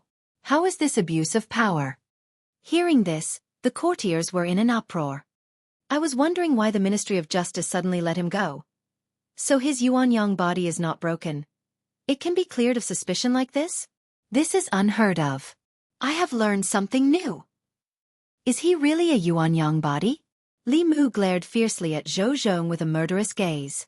When he realized that everyone in the hall was looking at him, he quietly moved his feet and hid himself behind a pillar. Hey.